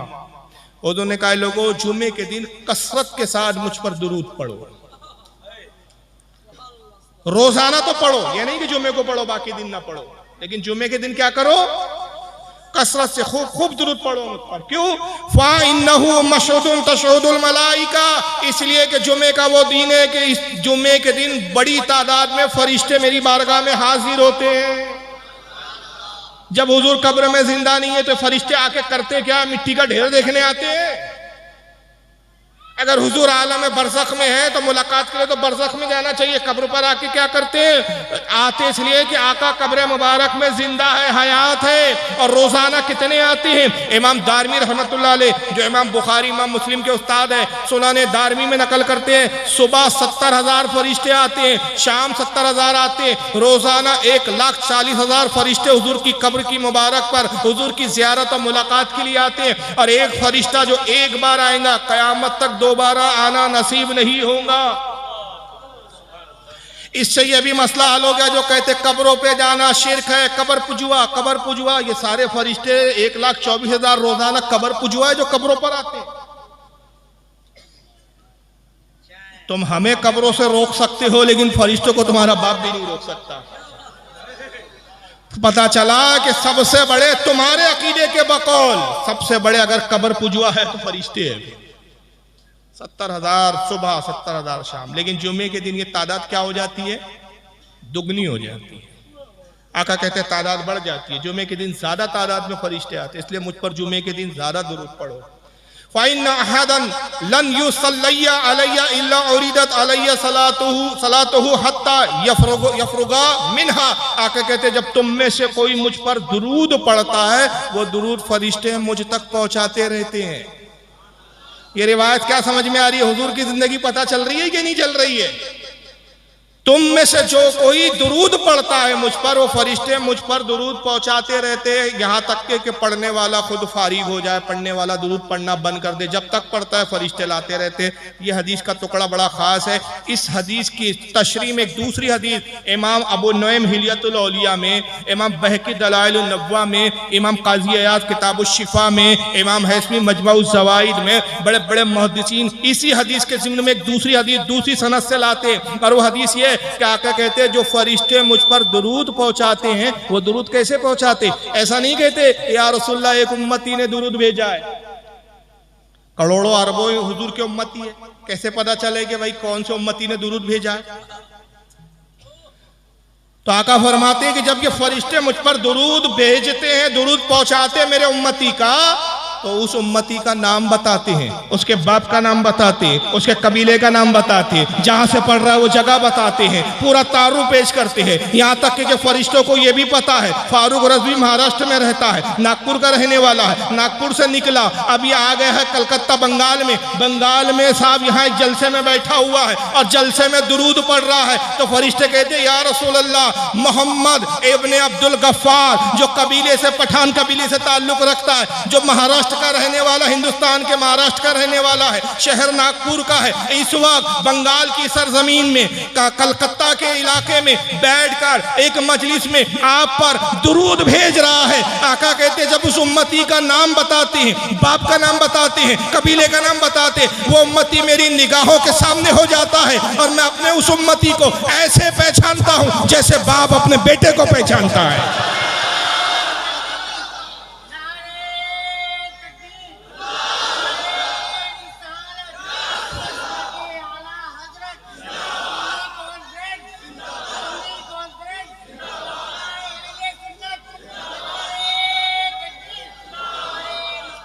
हर उम्मती को आका पहचानते। जब उम्मती को पहचानते तो बेईमानों को नहीं पहचानते, गद्दारों को नहीं पहचानते, उन्हें भी पहचानते। तो हिम्मत हो तो इमाम अबू नईम को बिदती बोलकर दिखाओ, हवाले दिखाना मेरी जिम्मेदारी। इमाम बहकी को बिदती कहकर दिखाओ, अबे ये वो इमाम है कि जिनके नाम लेते हो तुम्हारी पगड़ियां गिर जाए। जिंदगियां खप गई इनकी हदीस दानियों में। मुहद्दिस किसे कहते हैं, अहले हदीस किसे कहते हैं? पंचर बनाने वाले को अहले हदीस नहीं कहते, रिक्शा चलाने वाले को अहले हदीस नहीं कहते। रफदैन किया, आमीन जोर से बोला, अहले हदीस। अरे वाह यार, इतनी शॉर्टकट डिग्री, बस आमीन जोर से बोल लो, हाथ यूं यूं हिला लो, अहले हदीस। अरे बदबख्तो, अहले हदीस कहते किसको है ये भी पता करो। इमाम जलालुद्दीन स्यूती रहमतुल्लाह ताला अलैह अल-हावी लिल फतावा में मुहद्दिस की तारीफ बयान करते हुए फरमाते हैं, मुहद्दिस, अहले हदीस, अहलुल हदीस, यही अलग अलग नाम आए हैं। उस शख्स को कहते हैं जिसको कम अज कम 1 लाख हदीसें मां अस्मा और रिजाल के याद हो। कितनी हदीस है, कैसी याद हो? ऐसी नहीं उर्दू में बयान कर रहे जैसे हम बयान कर रहे हैं 1 लाख हदीस है, ऐसी तो 2 लाख हदीस मैं बयान कर दूंगा तो क्या मैं मुहद्दिस हो जाऊंगा? उर्दू में बयान किया, अल्लाह के रसूल ने फरमाया पानी बैठकर पियो, 1 हदीस। अल्लाह के नबी सल्लल्लाहु अलैहि वसल्लम ने फरमाया हर मुसलमान शख्स को देखो, मोमिन को देखो, सलाम करो, 2 हदीस। जी नहीं, इसको हदीस दानी नहीं कहते मुहद्दिस। मतन और सनद अपने से लेकर रसूल तक सनद जानता हो, हमने इनसे सुना, इन्होंने इनसे सुना, इन्होंने इनसे सुना, इन्होंने इनसे, अनफुला अनफुला अनफुला अनफुला काला रसूलुल्लाह। हर हदीस की सनद मालूम हो, हर हदीस की सनद के अस्मा रिजाल मालूम हो, कौन किससे रिवायत कर रहा है, इसकी मुलाकात इससे हुई या नहीं हुई, ये सिका है, झूठा है, कज़्ज़ाब है, ज़ईफ़ है, कैसा है, उसकी कैफियत मालूम, उसके हालात मालूम, हर सनद के हर रावी पे नजर हो, हर सनद के रावी के बारे में मालूमात हो। ऐसी 1 लाख हदीसें जिसको हिफ्ज़ हो उसको अहलुल हदीस कहते हैं। ये पंचर बनाते हुए रफ़ादैन करके अहले हदीस बन गया। तो अहले हदीस बनने के लिए 1 लाख हदीसें चाहिए। मैं जिन मुहद्दिसीन के नाम ले रहा हूं, इमाम बहकी 1 लाख हदीस से ज्यादा के हाफिज थे तब कलम उठा रहे हैं। इमाम अबू नईम 1 लाख से ज्यादा हदीसों के हाफिज है तब कलम उठा रहे हैं। इमाम हैसमी 1 लाख हदीसों से ज्यादा के हाफिज है तब कलम उठा रहे हैं। ये लाखों हदीसों को याद करने वाले हदीस बयान करे, उनकी हदीस छोड़कर तुम्हारे अकल के घोड़े ले हम, तुम फटीचरों की बातें माने। ये मुहद्दिसीन रिवायत कर रहे हैं, आका कहते हैं मैं अपने उम्मती को ऐसे पहचानता हूं जैसे बाप अपने बेटे को पहचानता है। काला कुल तो बादल मौत, ये हदीस का खास टुकड़ा। अबू दरदा कहते हैं हमने सवाल किया या रसूलल्लाह मौत के बाद भी, अभी हयात है तो आप उम्मती का दुरूद सुनते, अभी हयात है तो उम्मती को पहचानते, क्या इंतकाल के बाद भी ये कैफियत होंगी आपकी? मौत के बाद भी उम्मती का दुरूद सुनेंगे आप? मरकर मिट्टी में तो नहीं मिल जाएंगे जैसे कि ये आने वाली 14 साल के बाद नमूने आएंगे।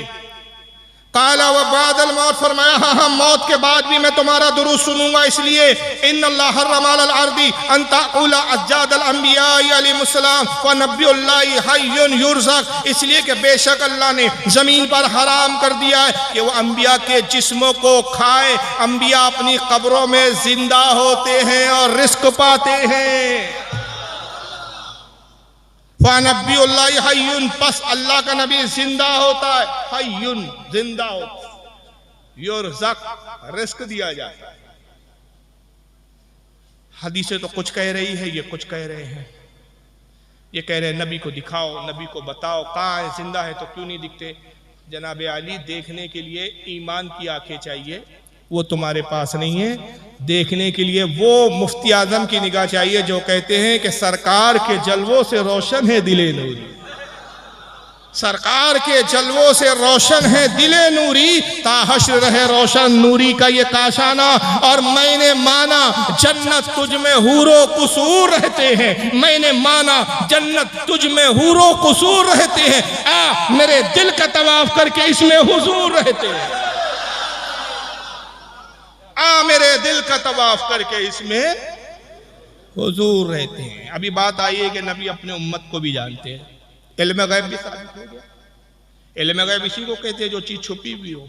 हुजूर से कोई चीज छुपी हुई और कोई गैब क्या तुमसे नया हो भला, जब ना खुदा ही छुपा तुम पे करोड़ों दुरूद। लेकिन इनको इल्म गैब पर भी प्रॉब्लम है। इस ताल्लुक से इनके क्या मज़ाहिया खेस अकायद है, जरा वो भी सुनते चले आप।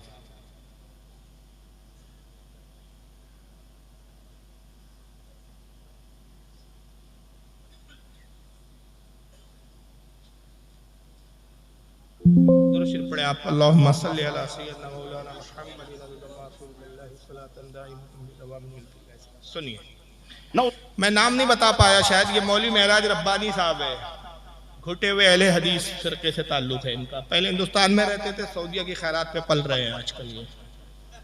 हाँ, सुन लीजिए।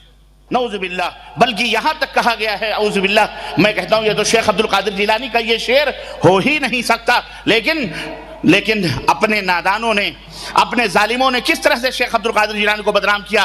कहते हैं कि शेख अब्दुल कादिर जिलानी फरमाते हैं कि रायतु बिलादिल्लाह जमा कखरदलतिन अला हुक्म इत्तिसाली, कखरदलतिन अला हुक्म इत्तिसाली, मैं अल्लाह के शहर को और दुनिया को ऐसे देख रहा हूं जैसे अपनी हथेली पे राई के दाने को मैं देख रहा हूं मुसलसल, इस तरह से मैं देखता हूं। औजुबिल्लाह, अस्तगफिरुल्लाह। यहाँ तो हमारे नबी हजरत मोहम्मद रसूलुल्लाह सल्लल्लाहु अलैहि वसल्लम का आलम क्या था। आप सल्लल्लाहु अलैहि वसल्लम, अल्लाह के रसूल सल्लल्लाहु अलैहि वसल्लम को अपने पीठ पीछे का भी इल्म नहीं था।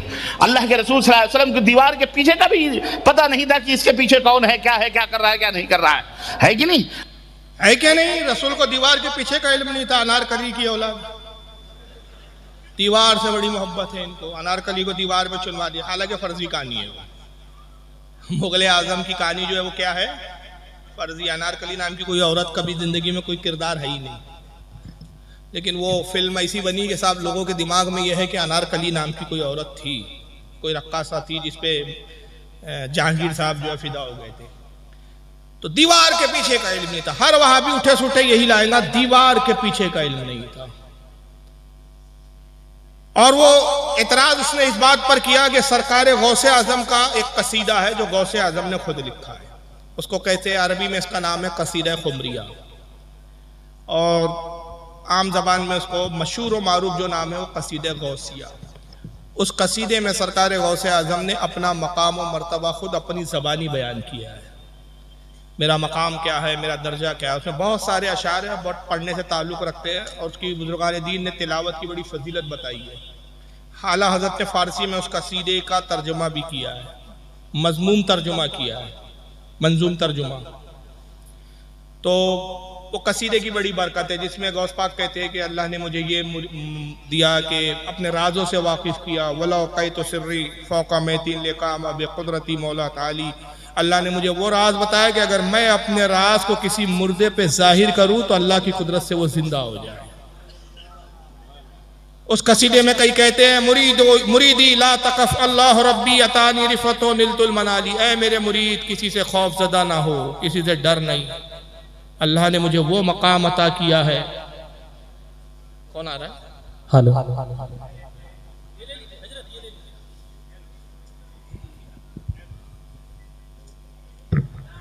सभी खड़े हो जाएं। गाजी मिल्लत की आमद हो रही है।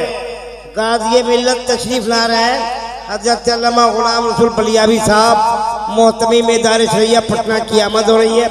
नारे तकबीर, जोर से बोलो, नारे तकबीर, नारे रिसालत, उलमा अहले सुन्नत, गाजी मिल्लत, गाजी मिल्लत हज़रत अल्लामा गुलाम रसूल बलियावी, नारे तकबीर, नारे रिसालत।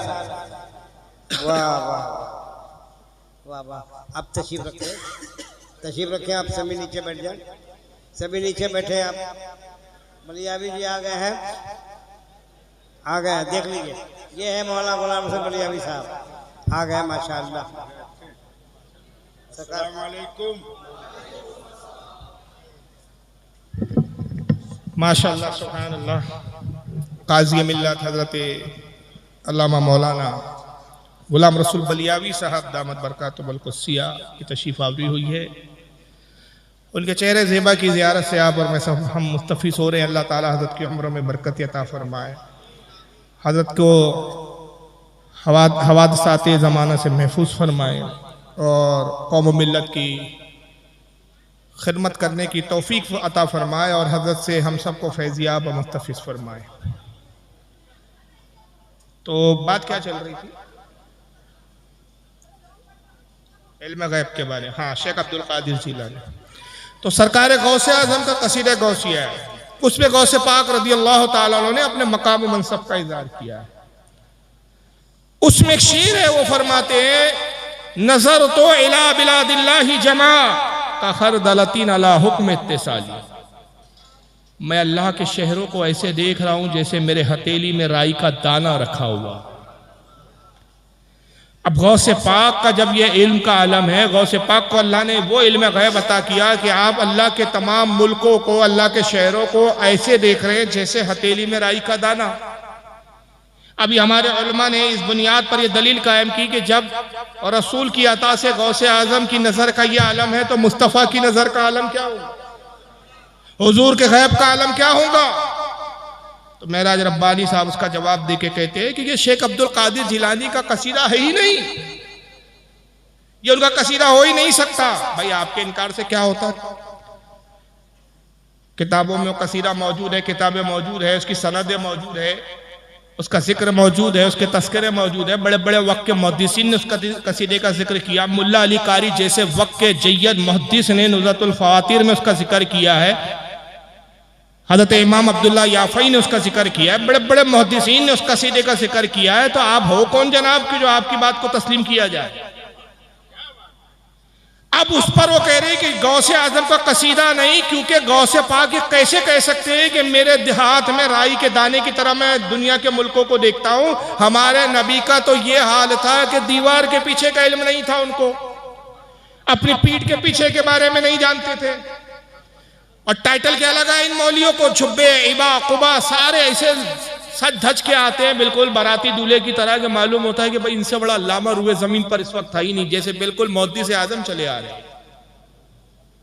मगर हालत यह है कि बेचारे बुखारी जैसी किताब की रिवायतों से भी नाबलद और सुन्नियों से हर मामले में बुखारी ने क्या मालूम होता, सारे बुखारी के हाफिज बैठे हुए हैं। आइए इस बेचारे यतीमुल इल्म को बुखारी भी नहीं दिखी। मैं आपके सामने बुखारी शरीफ पेश कर रहा हूं, सही बुखारी आपके स्क्रीन पर, किताबुस सलाह हदीस नंबर 418। अन अबी हुरैरा अन्ना रसूलुल्लाह सल्लल्लाहु अलैहि वसल्लम क़ाल। इस हदीस का पस मंजर पहले सुन लें, फिर रिवायत समझ में आएंगी, क्योंकि इमाम बुखारी ने मुख्तसर अल्फाज में इस रिवायत को बयान किया है।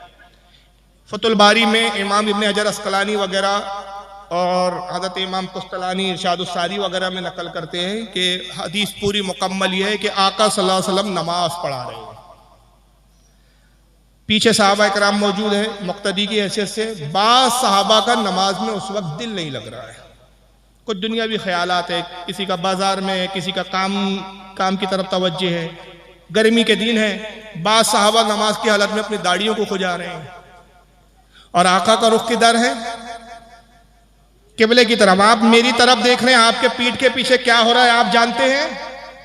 मैं आपकी तरफ देख रहा हूं, मेरे पीठ पीछे कौन बैठा है, क्या कर रहा है, मुझे उसकी खबर नहीं। लेकिन मुस्तफ़ा सल्लल्लाहु अलैहि वसल्लम का आलम क्या, हमारे आका का। हज़रत अबू हुरैरा कहते काला हल तरौना क़िबलती हा हुना। आका ने नमाज खत्म किया, फरमाया क्या तुम ये समझते हो कि मेरा रुख किबले की तरफ है? क्या तुम ये समझ रहे हो कि मैं किबले की तरफ देखता हूं तो तुम्हारे पीछे हालों से नावाकिफ तुम क्या कर रहे हो नहीं मालूम मुझे? नहीं नहीं, ऐसा नहीं है। फ़वल्लाहि मा यख़फ़ा अलैया खुशूकुम वला रुकूकुम। अल्लाह की कसम, ना तुम्हारा खुशू मुझसे छुपा हुआ है, ना तुम्हारा रुकू मुझसे छुपा हुआ है। हदीस के जुमलों पे गौर करें आप। सिर्फ सरकार अगर ये अल्फाज कह देते ना, फ़वल्लाहि मा यख़फ़ा अलैया वला रुकूकुम, तुम्हारा रुकू मुझसे छुपा हुआ नहीं, और ये भी अगर उसमें मिला देते वला सुजूदुकुम, तुम्हारा सजदा भी मुझसे छुपा हुआ नहीं, तो वहां भी जी वहां भी एक तावील लाते। नहीं नहीं साहब, असल में रुकू साहबा का देख लेते थे रसूलुल्लाह, सजदा भी देख लेते थे। वजह ये थी कि जो मेहराब थी ना हुजूर की मस्जिद नबवी की, वहां आईना लगा हुआ था, आईने में दिख जाता था हुजूर। मगर रसूलुल्लाह ने एक लफ्ज ऐसा इस्तेमाल फरमा दिया, ये भी सरकार का इल्म गैब, आने वाले दौर में मेरे इल्म गैब के मुनकिरीन इसमें शुबा ना पैदा कर देता। आपने पहले जुमला क्या फरमाया, मा यक़फ़ा अलैया खुशूकुम। खुशू कहते दिल के ख्यालात, दिल कहाँ कहाँ है, दिल कितना दिल जमई के साथ इबादत में मशगूल है, कहाँ दिल लगा हुआ है। आका कह रहे मैं तुम्हारे दिल के हालात से भी वाकिफ हूं, तुम्हारे जो दिल में क्या चल रहा है उसको भी मैं जानता हूं। और इनकार किन लफ्जों में किया गया था? हुजूर को पीठ के पीछे की खबर नहीं। ये बगैर बुखारी के मौलवी बने हुए, ये बुखारी पढ़े बगैर। इसलिए हुजूर हाफिज मिल्लत ने फरमाया था, बे इश्क मोहम्मद पढ़ते हैं ये बुखारी, आता है बुखारी, इनको बुखारी नहीं आती। अब बात का अल्फाज सुनिए, पूरे अकीदे की दज्जिया बिखर गई इसमें। आगे आका फरमाते, इन्नी ला अराकुम मिन वराई ज़हरी, मैं जैसे सामने देखता हूं वैसे अपने पीठ के पीछे भी देखता हूं। तो सही बुखारी की तो यह हदीस वाज़े कर रही है कि आका फरमा रहे, जैसे मैं सामने देखता हूं वैसे ही मैं अपने पीठ पीछे देखता हूं। मगर ये नाम निहाद हदीस कह रहे हैं कि नहीं साहब, हुजूर को तो अपने पीठ पीछे की भी खबर नहीं। तो बुखारी की हदीस क्यों नहीं पढ़ी आपने? क्यों इस बुखारी की हदीस को आपने नजरअंदाज किया? इसकी क्या वजह है? तो वजह की एक ही बात समझ में आती है कि रसूलुल्लाह से बुग़्ज़ और हसद है। और एक दूसरी जगह यही साहब क्या कहते थे, इसको अल्लाह के नबी को गैब का इल्म नहीं था, अल्लाह के नबी को गैब का इल्म नहीं था। और अगर कोई कहता है तो दुनिया का बदतरीन कज़्ज़ाब है, झूठा है, मुशरिक है वो, मुशरिक है वो। अल्लाह के नबी मर गए, कब्र अल्लाह के नबी बोलो, और जो ये अकीदा न रखे वो काफिर है। अल्लाह के नबी को गैब का इल्म नहीं था और ना गैब का इल्म है। क्यों? अल्लाह के नबी मर गए तो खत्म हो गई बात। अब जब खत्म हो गई बात तो भी सवाल ही नहीं पैदा होता कि हुजूर किसी हाल से वाकिफ हो, कुछ जाने, कुछ मालूम हो सरकार को। और जो ये अकीदा ना रखे कि हुजूर मर गए, गैब का इल्म है नहीं है, ये जो अकीदा ना रखे, मौलवी साहब कहते हैं कि वो काफिर है। इसकी तफसीलात में मैं नहीं जाऊंगा क्योंकि वक्त ज़्यादा नहीं है। हमारे खतीब तशरीफ ला चुके हैं, उनका भी खिताब आपको सुनना है। सिर्फ मैं एक रिवायत पे इक्तफा कर रहा हूँ, सुनिए। ये शरह ज़ुरक़ानी है आपके सामने। इमाम मोहम्मद बिन अब्दुल बाकी ज़ुरक़ानी अपने सदी के मुजद्दिद है। और फिर ये हदीस किन किन और किताबों में आई है हदीस की इंशाअल्लाह आगे मैं हवाले पेश करूँगा। इमाम ज़ुरक़ानी, शरह ज़ुरक़ानी, जिल्द नंबर 10 सफ़ा 123। अखरजत तबरानी अन इब्न उमर क़ाल क़ाल रसूलुल्लाह अलैहिस्सलातु वस्सलाम। इमाम ज़ुरक़ानी नकल करते कहते इस हदीस को इमाम तबरानी ने खराज किया, इमाम तबरानी ने इसको बयान किया और उन्होंने रिवायत किया हज़रत अब्दुल्लाह इब्न उमर रज़ियल्लाहु ताला अन्हु से। वो कहते हैं कि रसूलुल्लाह सल्लल्लाहु अलैहि वसल्लम ने इरशाद फरमाया, इन्नल्लाह क़द रफ़अ लियद दुनिया। आका कहते हैं, लोगों, अल्लाह ताला ने ये तमाम दुनिया मेरे सामने लाकर रखी, सारी दुनिया मेरे सामने। फाना अंजुरु इलैहा व इला मा हुवा काइनुन फिहा इला यौमिल क़यामा। जो कुछ दुनिया में है और जो कुछ हो रहा है क़यामत तक जो कुछ होगा सब मेरी निगाहों के सामने है। हदीस के अल्फाज साहब है कि क़यामत तक जो हो रहा है, जो क़यामत तक होगा सब मेरी निगाहों के सामने। और इनका अकीदा है कि हुजूर मर गए, हुजूर को इल्म गैब नहीं। जो ये माने वो काफिर। तो माज़अल्लाह इन्होंने इनडायरेक्टली खुद रसूलुल्लाह को काफिर कहा, क्योंकि ये अकीदा खुद आका बयान कर रहे हैं। तो अस्तगफिरुल्लाह, इनके फतवे से तो रसूलुल्लाह की भी जात नहीं बची कि इस अकीदे को एक कुफ्र बता रहे हैं। आका कह रहे हैं दुनिया अल्लाह ने मेरी निगाहों के सामने ला के रख दिया है और मैं इसमें जो कुछ है सब देख रहा हूं और जो कुछ कयामत तक होगा वो सब मेरी निगाहों के सामने है। कान्नमा उन्जुरु इला कफ़ी हाज़िही, मैं तमाम दुनिया को ऐसे देख रहा हूं जैसे मैं अपने हथेली को देख रहा हूं। जैसे मैं हथेली को देखता हूं वैसे ही दुनिया को देखता हूं। तो यह हदीसें तो वाज़े दलालत करती कि हुज़ूर सल्लल्लाहु अलैहि वसल्लम को इल्म गैब भी है। इस हदीस को इमाम ज़ुरक़ानी के अलावा इमाम अबू नुएम ने हिलियतुल औलिया में लिखा है, इमाम हैसमी ने भी इसको लिखा है मजमू ज़वाइद में, इमाम सयूती ने जामिउल कबीर में लिखा है। मैं सफ़े हवाले छोड़ रहा हूँ, सिर्फ किताबों के नाम ले रहा हूँ। इमाम कुस्तलानी ने अल-मवाहिबुल लदुनिया में लिखा है। इमाम इब्न हुस्सामुद्दीन अल-मुत्तकी ने कंज़ुल उम्माल में लिखा है इस हदीस को। तो बहरहाल और भी बहुत सारी बातें हैं, लेकिन मैं समझता हूं कि आज इतना समझना आपके लिए काफ़ी है कि इत्तेहाद का नारा लगाना आसान है, लेकिन इत्तेहाद उसी सूरत में हो सकता है कि जिन बातों पर इख्तलाफात है, जिन बुनियादों पर आप रसूलुल्लाह की तौहीन करते हैं, जब तक उससे तायब ना हो जाए, उसको दूर ना कर लिया जाए, उम्मत में इत्तेफाक नहीं हो सकता। और इस वक्त यकीनन इत्तेफाक की ज़रूरत है उम्मत को, और इत्तेफाक की यही सूरत है कि जो हमारे अकाबरीन बुजुर्गों के अकीदे है, जो रसूल का अकीदा है, जो सहाबा का अकीदा है, उसी की तरफ हमें लौटना होगा। अगर उसकी बजाय हम आगे कुछ और नज़रियात इख्तियार करेंगे, इत्तेहाद नहीं होगा, इख्तिलाफ बढ़ता रहेगा। तो आज इस मकसद से हम इत्तेहाद की दावत देते हैं उन लोगों को कि जो गैरों की बातों में गुमराह हो गए।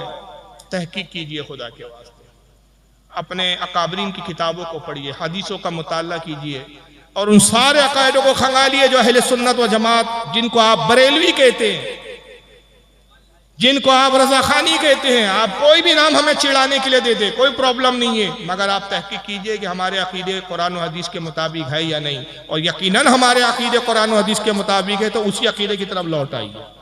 अल्लाह ताला आपको और हम सबको इस्तिकामत अता फरमाए, दीन की समझ अता फरमाए, बदअकीदों से बचाए। वमा अलैना इल्लल बलागुल मुबीन। अस्सलामु अलैकुम।